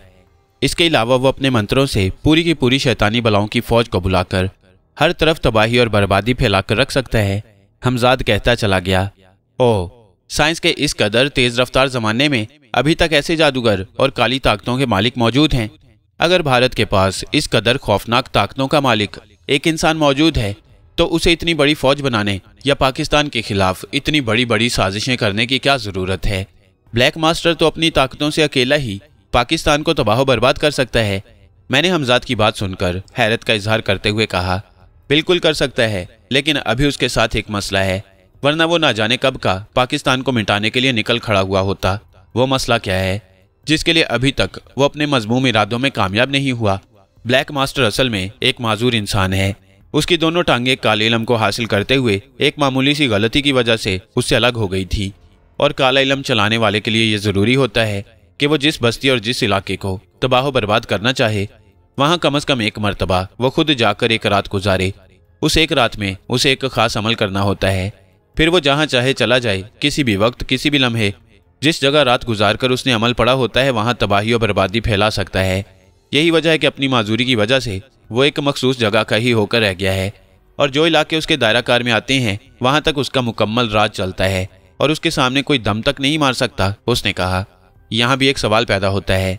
तुमने कहा था कि वह मुख्तलिफ इंसानों की और जानवरों और परिंदों का भी रूप धार सकता है, तब फिर वह परिंदा बनकर भी तो पाकिस्तान में उड़कर जा सकता था।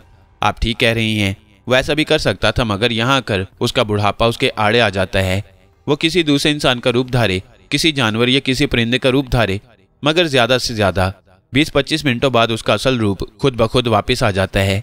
माजूरी की वजह से वो कोई जानवर बनकर जमीन पर दौड़ नहीं सकता। आसमान पर परिंदा बनकर उड़ते हुए मुकर्ररा वक्त खत्म हो जाए और फिजा में ही वो अपने असल रूप में आ जाए तो हजारों फुट की बुलंदी से गिरकर उसका क्या हाल होगा, ये आप अच्छी तरह से सोच सकते हैं। अब आप पूछेंगे कि वो कितना बूढ़ा है, तो इसका जवाब मैं खुद ही आपको दे देता हूँ।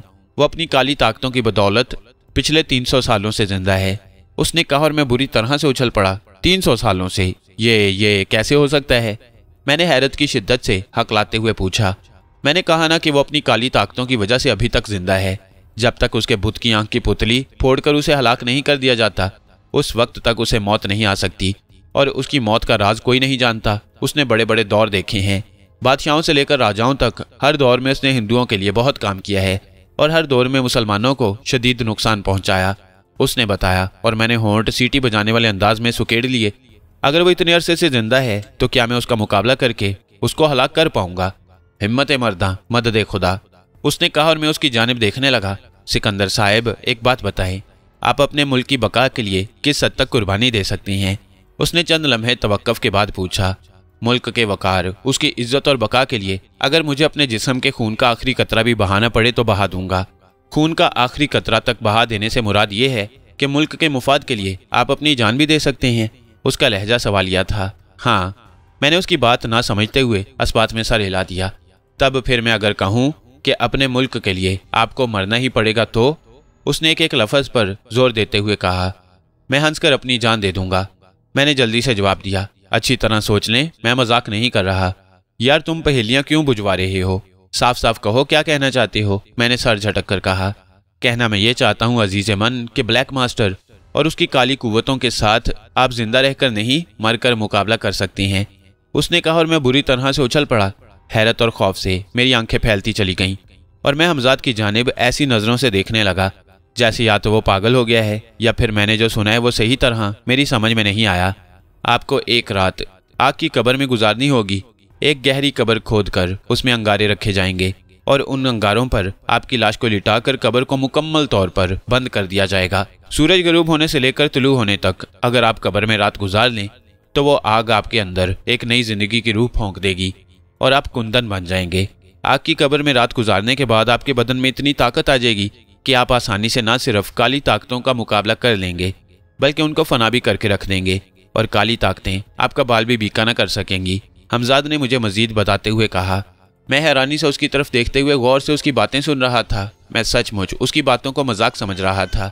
भला यह क्यों कर मुमकिन है कि मरकर दोबारा जिंदा होना, वो भी आग की कब्र में रात गुजार कर जिंदा होकर काली ताकतों का मुकाबला किया जा सकता था।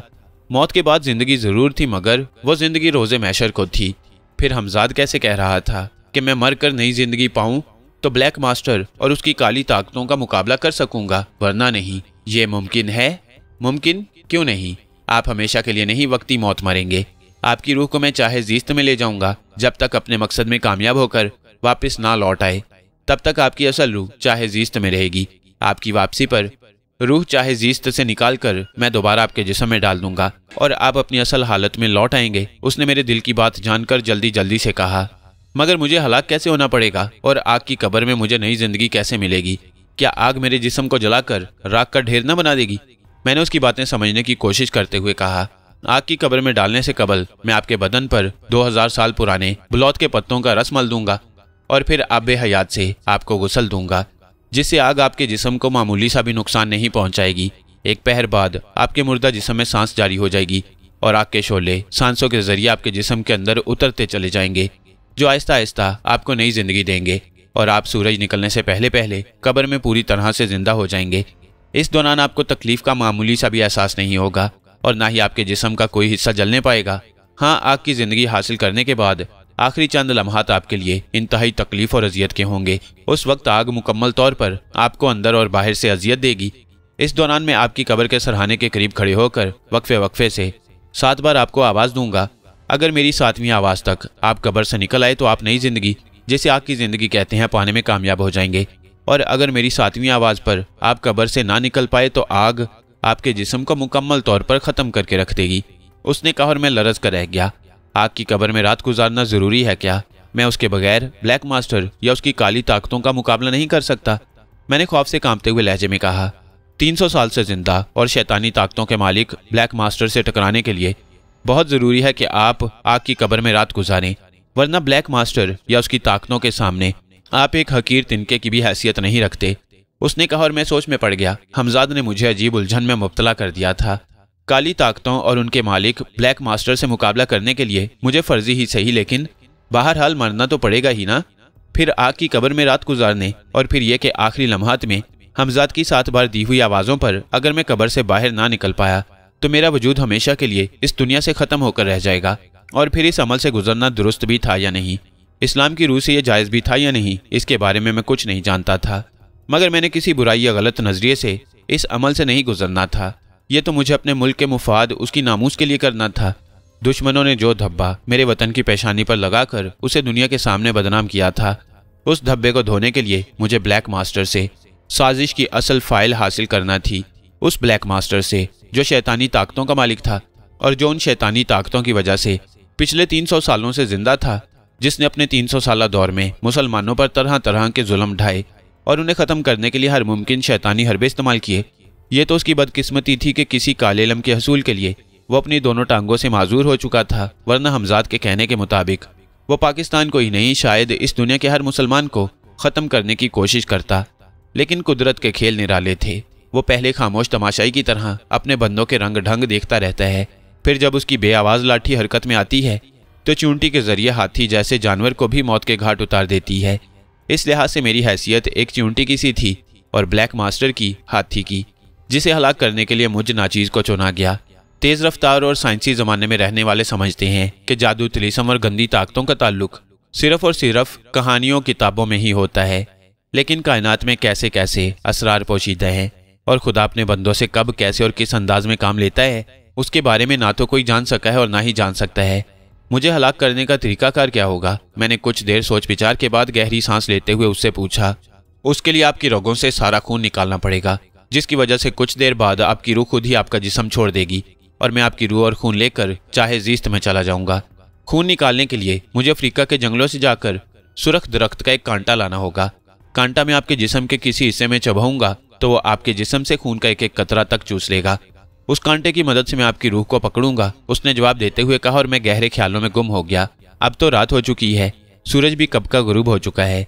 इसका मतलब है कि हमें यह अमल कल ही करना होगा। मैंने उसकी जानिब सवालिया नजरों से देखते हुए पूछा और उसने इस बात में सर हिला दिया। हाँ, जाहिर है अब इसी वक्त तो यह अमल शुरू किया ही नहीं जा सकता। अभी आपको अपने लिए कब्र भी खोदनी है, जिसमें आपको अपने लिए आग भी खुद ही लगाना होगी, उसने मुस्कुराते हुए कहा और मैं उसकी जानिब देखने लगा। बहरहाल जो कुछ भी है, मैं नेक नियति से और अपने मुल्क के मुफाद के लिए कदम उठाना चाहता हूँ। उसके लिए मुझे आग की कब्र में रात गुजारनी पड़े या सारी जिंदगी जहन्नुम में ही क्यों ना रहना पड़े, मैं अपने मुल्क पर लगे उस दाग को हमेशा के लिए मिटा देना चाहता हूँ। ब्लैक मास्टर और उसकी काली ताकतों से टकराकर उन्हें नीस्तो नाबूद करके रख दूंगा, मैंने अज़्म भरे लहजे में कहा और उसकी आंखों में मेरे लिए सताइश की चमक उभर आई। ठीक है, फिर इजाज़त दें ताकि मैं अफ्रीका के उन इलाकों में जा सकूं जहां सुरख खून चूसने वाले दरख्त मौजूद हैं। वो इलाका एक तो बहुत दूर है, दूसरे वहां हर वक्त अंधेरा छाया रहता है, जिसकी वजह से मुझे वहां जाने में कई दुश्वारियों का सामना करना पड़ेगा। लेकिन मुझे यकीन है कि मैं किसी न किसी तरह उस इलाके तक पहुंचकर खूनी दरख्त का खून चूसने वाला कांटा ले ही आऊंगा, उसने कहा और मैंने इस बात में सर हिला दिया। हमजाद, मैं मुसलसल कैद की जिंदगी से सख्त परेशान हो गया हूँ। आने वाले हालात ना जाने कैसे हों और मैं आग की कब्र में जिंदा रहूंगा भी या नहीं। तुम मुझे यहाँ से निकाल कर किसी आबाद इलाके में पहुंचा दो। मैं रात सोने की बजाय घूमना फिरना चाहता हूँ। थक गया तो किसी होटल वगैरह में जाकर आराम कर लूंगा। मैं जहाँ भी हूँगा तुम मुझ तक आसानी से पहुँच सकते हो। मेरी शेव भी बड़ी हुई है, नहाए हुए भी मुझे कई माह हो गए हैं। अपनी इस हालत से मुझे कराहियत सी महसूस हो रही है। मैं बाल वगैरह तिरछवा कर, शेव वगैरह करवा कर और गुसल करके फ्रेश होना चाहता हूँ। क्या इसका तुम इंतज़ाम कर सकते हो? क्यों नहीं, आप आंखें बंद करें, मैं अभी और इसी लम्हे आपको किसी बड़े शहर में पहुंचा देता हूं, उसने जवाब दिया। मुझे यहाँ की करेंसी और अपनी शनाख्त के लिए कुछ दस्तावेजात की भी ज़रूरत होगी। अगर तुम जाने से पहले इन चीज़ों का मेरे लिए बंदोबस्त कर दो तो मेरे लिए बेहतर होगा, मैंने कहा और उसने इस बात में सर हिला दिया। चंद लम्हों के लिए वो गायब हुआ, फिर वापस आकर उसने मुझे उस मुल्क की ना सिर्फ करेंसी ला दी बल्कि चंद ऐसे दस्तावेज भी ला दिए जिनकी मदद से मैं उसी मुल्क का बाशिंदा था। इन दस्तावेजात की वजह से कोई मुझ पर आसानी से हाथ नहीं डाल सकता था। फिर मैंने हमजाद के कहने पर आंखें बंद कर ली। अचानक मुझे हल्का सा धक्का लगा और मुझे एक लम्हे के लिए यूं महसूस हुआ जैसे मेरे पैरों के नीचे से ज़मीन निकल गई हो। मगर दूसरे ही लम्हे मेरे पैर फिर से ज़मीन पर आ लगे और मैंने हमजाद के कहने पर आंखें खोल दी। मैंने देखा मैं उस वक्त एक पुररौनक बाजार में खड़ा था, जहां बेशुमार दुकानें और बड़ी बड़ी इमारतें थीं। सड़कों पर ट्रैफिक का अज़्दहाम और लोग आ जा रहे थे। मैं एक फल फरोश की दुकान के पास खड़ा था और हमजाद मेरे साथ मौजूद था। ये कौन सा इलाका है? मैंने हमजाद की जानिब देखते हुए सरगोशियाना लहजे में पूछा, क्योंकि मैं जानता था कि हमजाद मेरे अलावा किसी और को नजर नहीं आ सकता और ना ही कोई उसकी आवाज़ सुन सकता है। लेकिन मैं बातें करता तो लोग मुझे पागल ख्याल करते कि करीब कोई मौजूद ही नहीं। फिर मैं किससे बातें कर रहा हूँ? ये दिल्ली का बाजार है। इस बाजार का नाम मंदिर राम है। इस इलाके में अच्छे और बेहतरीन होटल भी मौजूद हैं, इसलिए मैं आपको इस जगह पर लाया हूँ। मैंने आपकी जेब में आपके मतलूबा कागजात और इस मुल्क की करेंसी रख दी है। आप घूमिए फिरिए, मगर एहतियात के साथ, क्योंकि इस वक्त भारतीय फौज के लिए आप दहशत का निशान बने हुए हैं और वो आपको जगह जगह तलाश करते फिर रही हैं। मेरी गैर मौजूदगी में उनसे बचना आपकी अपनी जहानत और फुर्ती पर मुनहसिर होगा। तबाहकुन छोटे मिसाइल वाला पिस्तौल भी आपके पास है, उसे सिर्फ ज़रूरत के वक्त ही इस्तेमाल कीजिएगा, उसने कहा। मैंने जेब में पिस्तौल, करेंसी और कागजात की मौजूदगी महसूस करके इत्मीनान भरे अंदाज में सर हिला दिया। फिर हमजाद मुझसे इजाज़त लेकर वहाँ से अफ्रीका के अंधे और घने जंगलों में जाने के लिए रुखसत हो गया, जहाँ से उसने खूनी दरख्त का खून चूसने वाला कांटा हासिल करना था। इस बाजार में हिंदुओं की अक्सरियत थी। मैं वहाँ लोगों के दरमियान घूमने फिरने लगा। मैंने एक बार्बर से अपने बाल कटवाए, शेव बनाई और वहीं गुस्ल करके एक मरतबा फिर उस बाजार में आ गया। रात होने के बावजूद वहाँ अच्छी खासी गहमा गहमी थी। रात के वक्त भी वहाँ दिन का समा मालूम हो रहा था। बाद में मुझे मालूम हुआ कि सुबह उनका होली का त्यौहार था, जिसकी वजह से लोग रात गए तक खरीदारी में मसरूफ़ थे। बाल वगैरह कटवा कर और नहा धोकर मैं खासा हशाश बशाश हो गया। एक अच्छे से रेस्तोरान में बैठकर मैंने खाने का ऑर्डर दिया। खासा वसी और नहायत शानदार रेस्टोरेंट था। लोग हॉल में बैठे खाने पीने में मसरूफ़ थे। हर तरफ से खनकती हुई हंसी और बर्तनों की आवाज़ें आ रही थीं। मैं जिस मेज़ पर बैठा था, इत्तफाक से मेरे इर्द गिर्द दूसरी मेज़ें खाली थीं। कुछ ही देर में वेटर ने मेरा ऑर्डर सर्व कर दिया। वो ट्रे में 2-3 ढकी हुई तश्तरियाँ लाया था, जो उसने मेरे सामने नहायत नफासत से रखना शुरू कर दी। और कोई हुक्म साहब? उसने एक खाली प्लेट मेरे सामने रखते हुए मौदबाना लहजे में पूछा। थैंक यू, मैंने कहा और वो सर खम करता हुआ दूसरी टेबल का ऑर्डर सर्व करने चला गया। मैंने तश्तरी एक जानिब की और उसका ढक्कन उठाया। खाना सर्व होते ही मेरी भूख चमक उठी थी और मेरा दिल चाह रहा था कि इन तश्तरियों में जो कुछ मैंने मंगवाया है सारे का सारा एक ही लम्हे में चट कर जाऊं। मगर मैंने जो ही तश्तरी का ढक्कन उठाया, मैं बुरी तरह से उछल पड़ने पर मजबूर हो गया। मैंने मेन्यू के मुताबिक वेटर को सब्जी, कीमा मटर और भुने गोश्त का ऑर्डर दिया था, मगर उस तश्तरी में ना तो सब्जी थी, ना ही कीमा मटर और ना ही भुना हुआ गोश्त, बल्कि उस तश्तरी में मरे हुए 2 चूहे पड़े थे, जिस पर बेशुमार सुंडियां पड़ी हुई थीं और उसमें से इस कदर नागवार बू आ रही थी कि मुझे उबकाइयाँ आने लगीं। वेटर, मैंने खड़े होकर मेज़ पर जोर से मुक्का मारते हुए वेटर को आवाज़ दी। मेरी धाड़ सुनकर और मेज़ पर मुक्का मारने की आवाज़ से हॉल में बैठे हुए लोग चौंक कर मेरी तरफ देखने लगे। जी साहब, ऑर्डर सर्व करने वाला वेटर मेरी धाड़ सुनकर बौखलाए हुए अंदाज में मेरी जानिब लपका। ये क्या है? मैंने तुम्हें जो ऑर्डर दिया था उसके मुताबिक तुम मेरे लिए ये मरे हुए और कीड़े पड़े हुए बदबूदार चूहे लाए हो। क्या इस रेस्टोरेंट में भुने हुए गोश्त की जगह मुर्दा चूहे खिलाए जाते हैं? मैंने इंतहाई गुस्सीले लहजे में चीखते हुए कहा। वेटर ने घबराए हुए अंदाज में तश्तरी की जानिब देखा और वो भी बुरी तरह से उछल पड़ा। उसकी आंखें हैरत ज़दा अंदाज में फैलती चली गईं। मेरी बात सुनकर वहां पर बैठे हुए लोग पूरी तरह से चौंक कर मेरी जानिब मुतवज्जा हो गए। ये कैसे हो सकता है? ये कैसे मुमकिन है? वेटर के मुंह से इंतहाई हैरत से भरपूर आवाज़ निकली। मैंने किसी ख्याल के तहत दूसरी तश्तरी का ढक्कन उठाया और उसमें छोटे छोटे बिच्छू देखकर मैंने गुस्से से होंठ भींच लिए, जबकि वेटर एक मरतबा फिर उछल पड़ा। और जब मैंने तीसरी तश्तरी का ढक्कन उठाया तो वेटर के साथ साथ एक मरतबा फिर मैं भी उछल पड़ा। उस तश्तरी में एक इंसानी खून आलूद दिल पड़ा था। वेटर की हालत बहुत बुरी हो रही थी। वो आंखें मल मल कर तश्तरियों की जानिब देख रहा था, जैसे उसे अपनी आंखों पर यकीन ही ना आ रहा हो कि वो जो कुछ देख रहा है जीते जागते अपनी आंखों से देख रहा है या कि ख्वाब। क्या है साहब, क्या है इन तश्तरियों में? एक दूसरे वेटर ने उस तरफ आते हुए पूछा। और फिर तश्तरियों में मौजूद मुर्दा चूहे, बिच्छू और इंसानी दिल देखकर उसकी आंखें भी मारे हैरत से फैलती चली गईं। ये रेस्टोरेंट है या गलाजत खाना? यहाँ पर आने वाले ग्राहकों के साथ तुम लोग इस कदर घटिया मजाक करते हो, क्यों? मैंने हलक के बल चीखते हुए कहा। लोग मुसलसल मेरी जानिब देख रहे थे। फिर चंद एक तजस्सुस के मारे उठकर उस तरफ आ गए और गलाजत देखकर उनके चेहरों पर नागवारी के तासुरात फैलते चले गए। चंद एक तो बुरी तरह से उबकाइयाँ लेने लगे और रेस्टोरेंट वालों को बुरा भला कहने लगे। यहाँ तक कि रेस्टोरेंट का मैनेजर ये सूरत हाल देखकर भागता हुआ वहाँ आ गया। उसे सूरत हाल का पता चला तो वो उसीली निगाहों से सर्व करने वाले वेटर की जानिब देखने लगा। ये सब क्या है, क्यों और कहाँ से लाए हो ये सब कुछ तुम? उसने उसीली निगाहों से वेटर की जानिब देखते हुए पूछा। मुझे नहीं मालूम सर, मैं किचन से इनकी मतलूबा अशिया लाया था। उसने खौफ से थूक निगलते हुए कहा। बको मत, किचन से तुम इनकी मतलूबा अशिया लाए थे तो फिर किसी गैबी मखलूक ने रास्ते में ये गलाजत इन बर्तनों में भर दी। गेट आउट, निकल जाओ। मैं तुम्हें अभी और इसी वक्त नौकरी से बर्खास्त करता हूँ। तुम जैसे बदतमीज और गैर जिम्मेदार इंसान की इस रेस्टोरेंट में कोई जगह नहीं। मैनेजर गुस्से के मारे वेटर पर चढ़ दौड़ा। वेटर ने लाख एहतजाज किया, चीखा चिल्लाया, मगर उस गरीब की एक ना सुनी गई। मैनेजर के हुक्म से उसे वहां से धक्के देकर निकलवा दिया गया और मैनेजर मुझसे वेटर की बदअखलाकी की मुआफिया मांगने लगा। वेटर को वहां से जाते देखकर मेरा गुस्सा भी सर्द पड़ गया। ना जाने वो कौन था और उसने मेरे साथ ये बदतमीजी क्यों की। क्या उसने जानबूझकर ऐसा किया था या? अचानक मेरे ज़हन में हमजाद का ख्याल उभरा। ओह, कहीं ये शरारत हमजाद की तो नहीं? मगर ये कैसे मुमकिन था? वो तो अफ्रीका के जंगलों में सुरख दरख्त का खून चूसने वाला कांटा लेने गया हुआ था और उसने कहा था कि वो कल सुबह से पहले वापस नहीं लौट सकता। फिर मैं सोचता चला गया। लोग भी आपस में बातें करते हुए अपनी अपनी जगहों पर जा बैठे। चंद लम्हों बाद दूसरा वेटर मेरे लिए खाना ले आया। लीजिए साहब, गर्मा गर्म खाना हाजिर है। राम प्रसाद जरा बेवकूफ़ किस्म का आदमी था। उसने आज से पहले ऐसी अहमकाना हरकत तो नहीं की थी, फिर ना जाने उसने आपके साथ ऐसी अजीबोगरीब शरारत क्यों की। उसने मेरे सामने बर्तन सजाते हुए कहा, मगर मेरा जहन उस इंसानी दिल की जानिब मुतवज्जा था जो एक बर्तन में मौजूद था। उस इंसानी दिल को देखकर मैं परेशान होकर रह गया। अगर ये वाकई हमजाद की हरकत थी और वो भी यहीं था तो उसने इंसानी दिल कहाँ से हासिल किया? लोग भी इंसानी दिल के बारे में बातें कर रहे थे।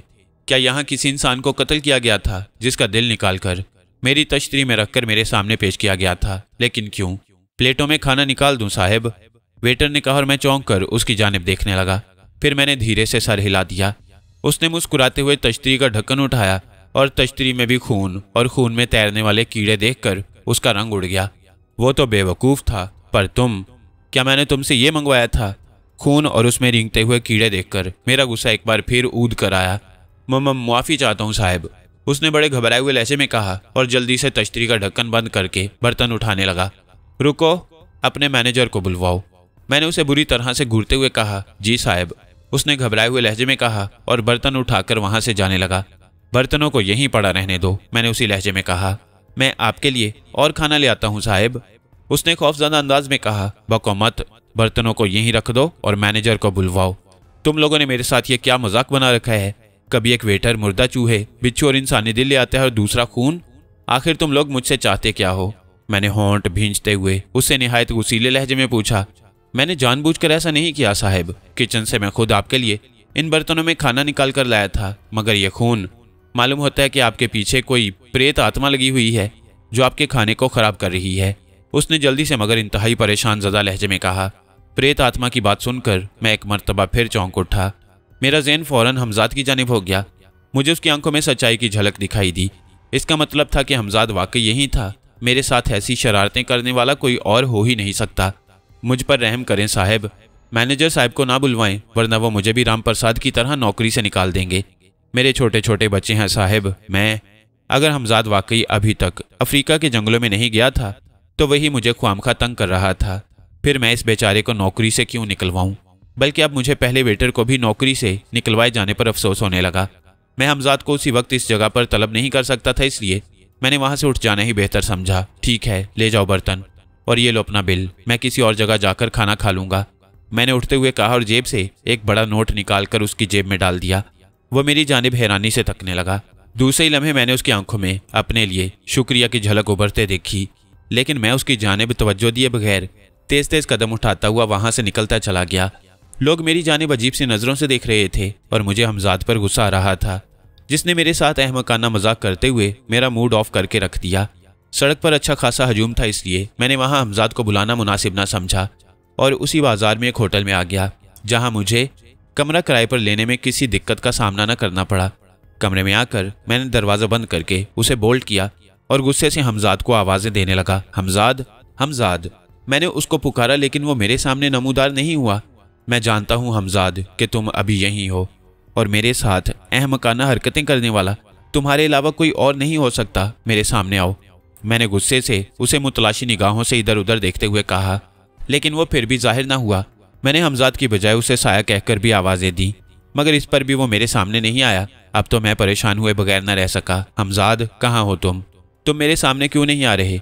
मैंने परेशानी से ऊंची आवाज़ में कहा, मगर इस मर्तबा भी हमजाद ने मेरी बात का जवाब न दिया और ना ही वो मेरे सामने जाहिर हुआ। मैं काफ़ी देर तक उसे यूं ही पुकारता रहा, फिर थक हार कर एक कुर्सी पर बैठ गया। ठीक है, मत आओ, अब अगर आए भी तो मैं तुमसे बात नहीं करूंगा, मैंने खफगी से मुंह फुलाते हुए कहा। अचानक मेरी नज़र ज़मीन पर पड़ी और मैं बुरी तरह खौफजदा हो गया और मैंने जल्दी से अपने पाँव सोफे पर रख लिए। ज़मीन पर कारपेट बिछा हुआ था जिस पर स्याह रंग के लंबे मगर पतले पतले बेशुमार सांप और बिच्छू रेंग रहे थे। सुरख और स्याह कालीन पर आसानी से उनका पता नहीं चलता था, मगर उनकी तादाद इस कदर ज़्यादा थी जैसे वहाँ सांप और बिच्छुओं का ही कालीन बिछा हुआ हो। सांप और बिच्छू सोफे की तरफ आ रहे थे जिस पर मैं बैठा था। खौफ से मेरे मसामों से ठंडा ठंडा पसीना फूट निकला। हमजाद, हमजाद, साया। मैं खौफ के आलम में एक बार फिर हमजाद को आवाज़ें देने लगा। सांप और बिच्छू एक दायरे की सूरत में मेरे सोफे के गिर्द इकट्ठा हो रहे थे और फिर उस दायरे में सुर्ख रंग की रोशनी सी चमकी। एक शोला सा पैदा हुआ जो उस दायरे के गिर्द घूमता चला गया और दूसरे ही लम्हे मैंने भग से सांप और बिच्छुओं को राख बनते देखा। जिस जिस हिस्से में शोला घूमा था, कालीन पर स्याह रंग का जला हुआ एक दायरा सा बन गया और वहां से सांप और बिच्छू गायब हो गए। मैं आंखें फाड़ फाड़ कर उस जले हुए दायरे को देख रहा था। जले हुए दायरे में से चंद लम्हे हल्का हल्का धुआं निकलता रहा। फिर मैंने अचानक उस दायरे को भी सिमटते देखा। कालीन का जला हुआ हिस्सा गायब हो रहा था और कुछ ही देर में कालीन का जला हुआ हिस्सा मुकम्मल तौर पर गायब हो गया और कालीन यूं सही सलामत हो गया जैसे ना ही उस पर कोई सांप और बिच्छू आए हों और ना ही उसका कोई हिस्सा जलकर स्याह हुआ हो। इस अजीबोगरीब वाकया की मुझे ज़रा भी समझ नहीं आई कि अचानक वहाँ सांप और बिच्छू कहाँ से आ गए। फिर आग का शोला कैसे नमूदार हुआ जिसने आने वाहिद में न सिर्फ सांप और बिच्छुओं को जला डाला बल्कि कालीन को भी एक दायरे की सूरत में जला दिया और फिर जले हुए कालीन का वो हिस्सा भी अपनी असल हालत में आ गया। मैं अभी इस अजीबोगरीब वाकये के बारे में सोच ही रहा था कि अचानक मैं जिस सोफे पर बैठा हुआ था उसने ज़मीन से ऊपर उठना शुरू कर दिया। मैंने बुखलाकर नीचे उतरना चाहा मगर सोफे में ना जाने कहाँ कहाँ से रस्सियाँ निकली और निहायत तेज़ी से मेरे गिर्द लिपटती चली गईं और उन्होंने मुझे इस बुरी तरह से बांध लिया कि मैं मामूली सी भी हरकत करने के काबिल न रहा। सोफ़ा मुझे लिए हुए ज़मीन से खासा ऊंचा उठ गया, यहाँ तक कि मेरा सर छत से टकराने लगा और फिर सोफे ने अचानक ही घूमना शुरू कर दिया। ये देखकर एक बार फिर मेरे औसान खता हो गए। मैंने खौफ से चिल्लाना चाहा मगर अचानक जैसे किसी ने मेरा मुंह पकड़ लिया हो। मेरी आवाज़ मेरे हलक में ही घुट कर रह गई। सोफ़ा पहले पंखे की तरह आहिस्ता आहिस्ता घूमता रहा, फिर उसकी गर्दिश की रफ्तार तेज़ से तेज़तर होती चली गई। अचानक मेरी रस्सियाँ खुल गईं। निहायत तेज़ी से गर्दिश करने वाले सोफ़े से मैं अचानक उछला और फिज़ा में उड़ता हुआ एक दीवार से जा टकराया। मुझे यूं महसूस हुआ जैसे दीवार से टकराकर मेरा वजूद टुकड़े टुकड़े होकर रह गया हो। दीवार से टकराकर मैं बड़े बुरे अंदाज में ज़मीन पर गिरा और ज़मीन पर गिरने के बावजूद मेरा बदन किसी लट्टू की तरह से घूम रहा था। घूमते घूमते मैं लुढ़कनियाँ खाते हुए एक बार फिर दीवार से जा टकराया। फिर मेरी पसलियों में जैसे किसी ने ज़ोरदार लात दे मारी हो। मेरा दिल जैसे यकदम रुक गया। आवाज़ पहले ही हलक में फंसी हुई थी, अब दिल की धड़कन भी बंद हो गई। आंखों के सामने अंधेरा था और जहन अभी तक लट्टू की तरह घूम रहा था। बस तकलीफ और उन ठोकरों का एहसास था जो पै दर पै मेरे जिस्म पर बरस रही थी और मुझे दो हाथ उठा उठाकर दीवारों से मार रहे थे। मेरा दिलो दिमाग तकलीफ और अजियत से चिटक रहा था मगर आवाज़ हलक से बाहर आने का नाम ही नहीं ले रही थी। ज़मीन पर तारीकी छा रही थी मगर शऊर लाशऊर की कैफियत अभी तक नहीं टूट रही थी। इस कदर तकलीफ और अजियत सहने के बावजूद मैं अभी तक होश में था और मेरा वजूद किसी की ठोकरों पर था जिसकी हर ज़रब मेरे वजूद को तहोबाला कर रही थी और जिस्म की एक एक हड्डी मजरूब होकर चिटकती हुई मालूम हो रही थी। फिर मेरे बदन पर ज़रबें लगना बंद हो गईं। शदीद तकलीफ़ और जिस्मानी अजियतों ने मेरे जहन को सुन करके रख दिया। आंखों के सामने तारीकी तारी थी। मैं ज़मीन पर औंधा पड़ा था। हर तरफ जैसे खामोशी मुसल्लत होकर रह गई थी। कानों में साएं साएं की आवाज़ आ रही थी और सीने में धड़कता हुआ दिल और उसकी दमक के सिवा मुझे कुछ सुनाई न दे रहा था। कौन है ये और इसे कहाँ से लाए हो? अचानक एक तेज़ गूंजदार और कड़कती हुई आवाज़ मेरी समाज से टकराई और मेरा वजूद उस आवाज़ के भयानकपन से बुरी तरह से लरज़ कर रह गया। इसे आका ने आपके पास भेजा है अजीम वेगाल। ये आका की तबाही के लिए परमबोग कदम उठाने का इरादा रखता था। आका ने कहा है कि इसको जिस तरह मुमकिन हो सके ख़त्म कर दो। हमने इसकी सहायता करने वाली रोशनियों की शक्तियों को चंद लम्हों के लिए इससे दूर कर दिया है। हम इसे हलाक नहीं कर सकती क्योंकि हम पर रोशनियों की शक्तियों का पहरा है। इसलिए आका के हुक्म से हम इसे आपके पास ले आई हैं ताकि आप इसका खात्मा कर दें। उस बारीक और चीखती हुई आवाज ने जवाबन कहा और मेरे जहन को एक जोरदार झटका लगा। आका, वेगाल, रोशनी की ताकत और मेरी हलाकत की बात सुनकर मैं ना जाने क्यों अंदर ही अंदर लरज कर रह गया। उसकी बात पूरी तरह समझ में नहीं आई थी, मगर अपनी हलाकत की बात सुनकर मैं खौफजदा सा हो गया। मेरी आंखें खुली हुई थी मगर हर तरफ इस कदर तारीकी थी कि हाथ को हाथ सुझाई नहीं दे रहा था। उन आवाज़ों से जाहिर हो रहा था जैसे बोलने वाली हस्तियां मेरे इर्द गिर्द ही मौजूद हैं, और वो एक दो नहीं, उनकी तादाद काफ़ी ज़्यादा थी क्योंकि मुझे हर तरफ से बेशुमार सांस लेने की आवाज़ सुनाई दे रही थी। मैं अंधेरे में आंखें फाड़ फाड़ कर उन्हें देखने की कोशिश कर रहा था। तो ये बात है, इसके जिस्म से मुझे ऐसी नागवार बू आ रही है जिससे अंदाज़ा हो रहा है कि ये हमारे धर्म का मनुष्य नहीं है, और जिस धर्म से इसका ताल्लुक है उसके तो हम सख्त बैरी हैं। ठीक है बंगोटा, तुम सब जाओ, मैं अभी इसका इंतज़ाम करता हूँ। पहली वाली खौफनाक आवाज़ ने कहा, ठीक है हम जा रहे हैं, लेकिन वेगाल ख्याल रखना, इसकी सहायता करने वाली शक्तियाँ बहुत शक्तिशाली और महान हैं। 3 रोशनी की शक्तियों को रोकने के लिए हमारी लाखों स्याह ताकतें उनका मुकाबला कर रही हैं, मगर रोशनी की ताकतें हम पर तेज़ी से हावी होती जा रही हैं। अगर तुमने इसे चंद लम्हों में हलाक ना किया तो वो यहाँ भी आ सकती हैं और तुम्हारे लिए नुकसानदेह साबित हो सकती हैं। देखा जाएगा। मेरा नाम वेगाल है और वेगाल पाताल का, स्याह दुनिया का महान और महाशक्तिशाली का नाम है, जिसका मुकाबला करना रोशनी की शक्ति की बात नहीं। और ये रोशनी की दुनिया का बासी जिसे तुम लाए हो, इसे तो मैं चुटकी में किसी मच्छर की तरह मसल कर रख दूंगा। वेगाल की आवाज़ आई। ठीक है, तब फिर हम जाती हैं। आवाज़ आई, साथ ही तेज जन्नाटेदार आवाज़ पैदा हुई और मादूम हो गई। कंबोली। चंद लम्हे तवक्कुफ के बाद वेगाल नामी शख्स ने किसी को आवाज़ दी। कंबोली हाजिर है आका। एक गुर्राती हुई आवाज़ उभरी।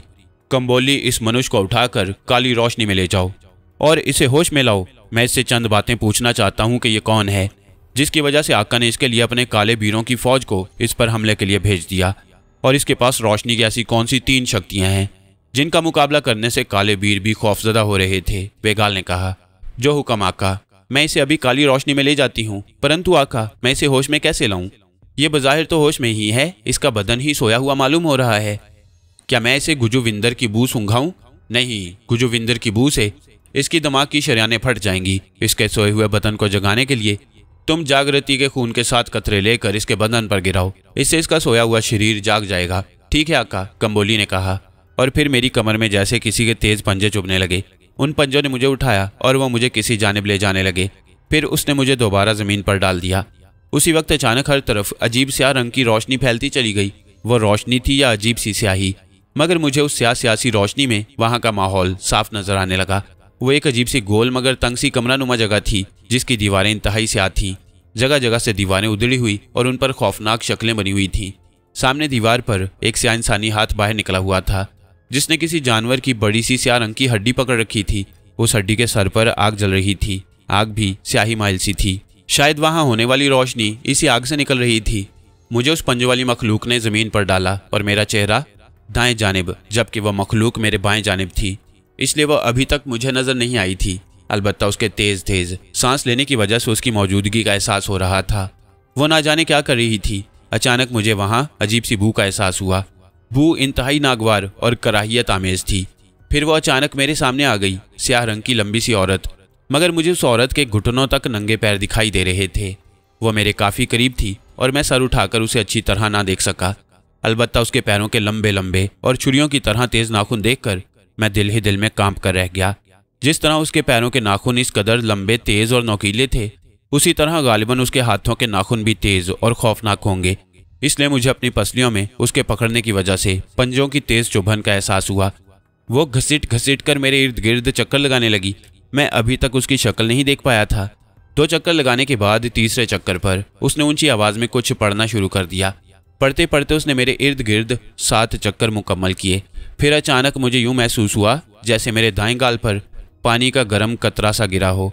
एक कतरे के बाद दूसरा, दूसरे के बाद तीसरा, और इस तरह कुल 7 कतरे मेरे रुखसार पर गिरे। और जैसे ही उस माया का 7वां कतरा मेरे गाल पर गिरा, मुझे यूं महसूस हुआ जैसे मेरे सारे जिस्म में आग भड़क उठी हो। मेरे हलक से दिल खराश चीखों का तूफान उबल पड़ा और मैं इस बुरी तरह से तड़पने लगा जैसे पानी से निकली हुई मछली तड़पती है। कंबोली ने ना जाने मेरे चेहरे पर क्या गिराया था कि उससे मेरा सोया हुआ वजूद पूरी तरह से जाग उठा। हलक में फंसी हुई आवाज़ तक बेदार हो गई। मैं खौफनाक अंदाज में चीखता हुआ काफ़ी देर तक इस तरह तड़पता रहा।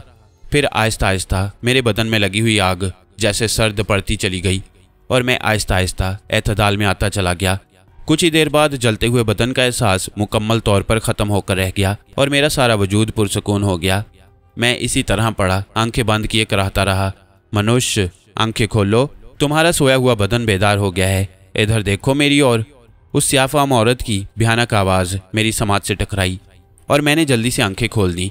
आंखें खोलते ही मेरी नज़र जैसे ही उस बुढ़िया पर पड़ी, खौफ और दहशत के मारे एक बार फिर मेरे हलक से चीख निकल गई।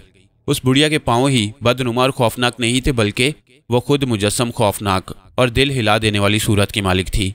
इंतहाई बूढ़ी, उसके सारे बाल बर्फ़ के मानंद सफ़ेद थे, आंखें हलकों से बाहर उबली हुई थीं, लंबी नोकदार नाक, लंबूतरा चेहरा, पिचके हुए गालों में पड़े हुए सुराख और ठोड़ी फूटी हुई जिसे देखकर अच्छे अच्छों का दिल दहल कर रह जाता। उस खौफनाक शक्ल वाली बुढ़िया को देखकर यकबारगी मेरा सारा वजूद बुरी तरह से कांप कर रह गया और मैं इंतहाई खौफजदा निगाहों से उसकी जानिब देख रहा था। उसके हाथ बेहद पतले पतले थे, उंगलियां लंबी और उंगलियों के नाखून बेतहाशा बड़े हुए और मुड़े हुए। उसने स्याह रंग का लिबास पहन रखा था जिससे उसकी हैबत में और ज्यादा भयानकपन आ गया था। कौन हो तुम? मैंने उसकी जानिब खौफ भरी निगाहों से देखते हुए पूछा। कंबोली, मेरा नाम कंबोली है मनुष्य, तुम कौन हो और तुम्हारा नाम क्या है? उसने उबली हुई आंखों से मेरी तरफ देखते हुए खौफनाक लहजे में पूछा। मैं सिकंदर हूँ, मगर तुम कौन हो और मुझे यहाँ क्यों लाया गया है? और ये खून कैसा है? मैंने उससे बात करते हुए अपने चेहरे पर हाथ फेरा तो मेरा हाथ खून से लुथड़ गया। यह खून जागृति का है, पलीद का, जिसकी वजह से तुम इस वक्त अपने होशोवास में हो, वरना काली जागून के मंत्रों ने तुम्हारे शरीर को मुकम्मल तौर पर ख़त्म कर दिया था। अगर तुम्हारे बदन पर जागृति का खून ना गिराया जाता तो तुम हमेशा के लिए इसी तरह मफलूज हालत में पड़े रहते। प्लीद जागृति, ये जागृति क्या भला है और मुझे काली जागून के मंत्रों से किसने मफलूज किया?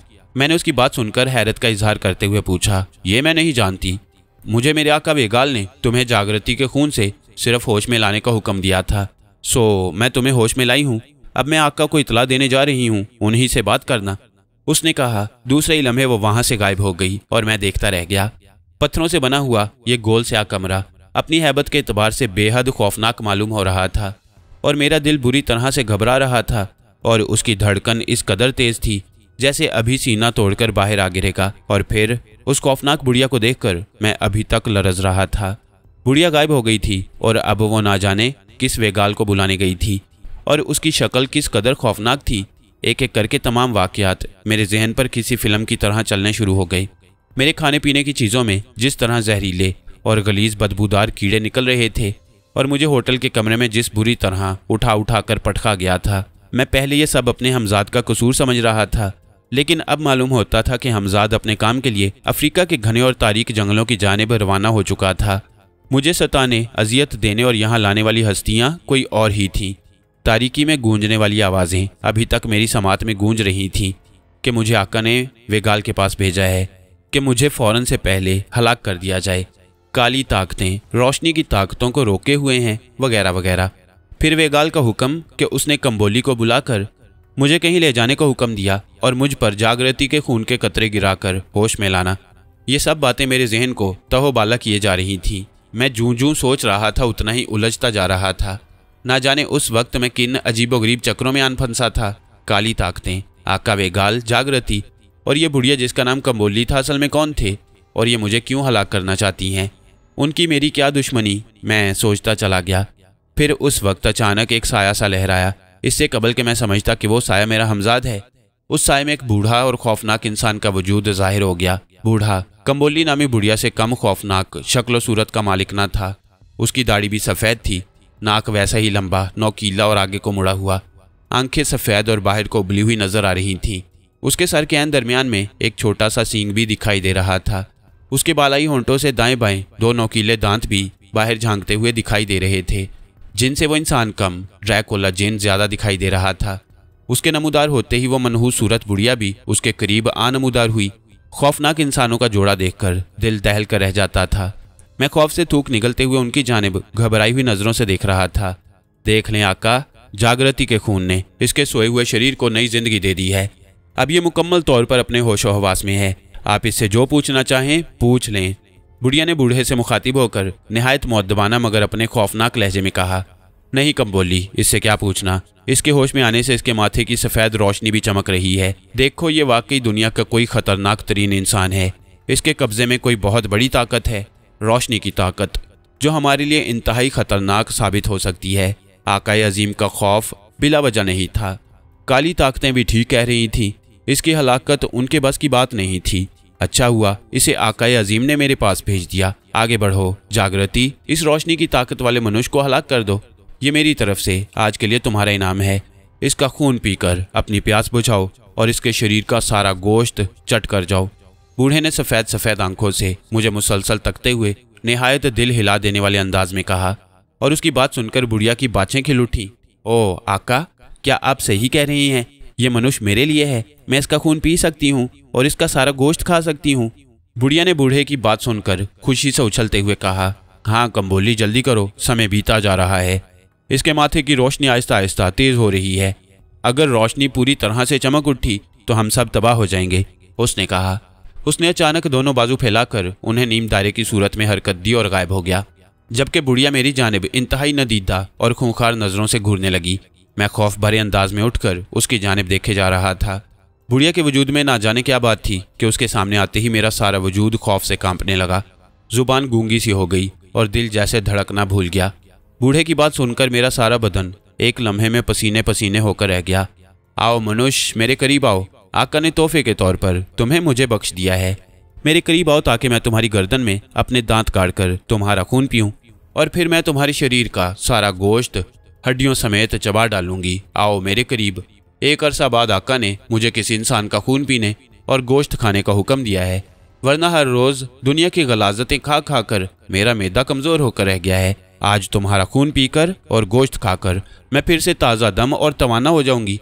उसने दोनों बाजू फैलाकर मेरी जानिब बढ़ते हुए इंतहाई भयानकपन से कहा, और मैं खौफजदा होकर जल्दी से उठ खड़ा हुआ और घबराहट ज़दा अंदाज में उल्टे कदमों पीछे हटने लगा। नहीं नहीं, तुम ऐसा नहीं कर सकती। मैं मेरे मुंह से हकलाहट ज़दा आवाज़ निकली और मैं बदस्तूर पीछे हटते हुए दीवार से जा लगा। जवाब में उस बुढ़िया ने हौलनाक कहकहा लगाया और अपनी उंगलियों के टेढ़े मेढ़े नाखून मेरी जानिब करते हुए पाँव घसीटती हुई आगे बढ़ने लगी। रुक जाओ, मैं कहता हूँ रुक जाओ। मैं उसे अपनी तरफ बढ़ते देखकर दहशत ज़दा अंदाज में चिल्लाया, मगर वह बदस्तूर कहके लगाती हुई मेरी जानिब बढ़ रही थी। मैं बौखलाहट में इधर उधर देखने लगा, जैसे मुझे कोई चीज़ मिल जाए और मैं उसे उठाकर उस पर दे मारूं, मगर कमरा बिल्कुल खाली था। वहाँ ऐसी कोई चीज़ मौजूद न थी जिससे कि मैं बुढ़िया पर हमला कर सकता। मैंने अपने जिस्म पर हाथ मारने शुरू कर दिए और फिर जैसे ही मेरा हाथ एक जेब में मौजूद किसी भारी और उभरी हुई चीज़ से टकराया, मेरे जहन में हमजाद का दिया हुआ हथियार याद आ गया, मिसाइल गन, जिसमें हमजाद के मुताबिक हज़ारों की तादाद में तबाहकुन मिसाइल थे जो बड़ी बड़ी चट्टानों को भी राख का ढेर बना सकते थे। मैंने जल्दी से गन निकालकर हाथ में ले ली और उसकी नाल का रुख बुढ़िया की जानिब कर दिया, जो मेरे 2-3 फुट के फासले पर थी और मुसलसल पाँव घसीटती हुई मेरी जानिब आ रही थी। रुक जाओ बुढ़िया, वरना मैं तुम्हें सचमुच हलाक कर दूंगा। मिसाइल गन हाथ में आते ही मेरे रोगों पैर में जैसे जान सी पड़ गई और मैंने कड़क कर बुढ़िया को हुक्म दिया, हलाक। तुम मुझे यानी कम्बोली को हलाक करोगे, और वो भी इस मामूली से लोहे के टुकड़े से? ठीक है, लो मैं रुक गई, मारो मुझे, देखूं तुम्हारे इस मामूली लोहे के टुकड़े में कितनी ताकत है। बुढ़िया ने इंतहाई हकारत आमेज अंदाज में मेरे हाथ में मौजूद मिसाइल गन देखते हुए रुक कर कहा, और मैंने जल्दी से उसका ट्रैगर दबा दिया। छोटा सा शोला गन की नाली से निकला और आने वाहिद में बुढ़िया के जिस्म में गायब हो गया। बुढ़िया ने चौंक कर अपने सीने की तरफ देखा जहाँ शोला गायब हुआ था। फिर उसने एक फलक शगाफ कहकहा लगाया, बस ये मामूली सी चिंगारी थी इस लोहे के हथियार में, इससे मेरा।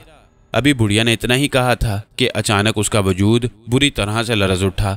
मैंने उसके चेहरे पर बला की घबराहट तारी होते देखी। उसने पहले अपने सीने की जानिब और फिर मेरी जानिब देखा। दूसरे ही लम्हे एक हौलनाक धमाका हुआ और मुझे यूं महसूस हुआ जैसे मेरा सारा वजूद किसी गलीज और बदबूदार कुएं में गिर कर रह गया हो। मेरे सारे का सारा बदन बदबूदार और गलीज खून के साथ लुथड़ कर रह गया और मेरे सामने से अचानक बुढ़िया का वजूद गायब होकर रह गया।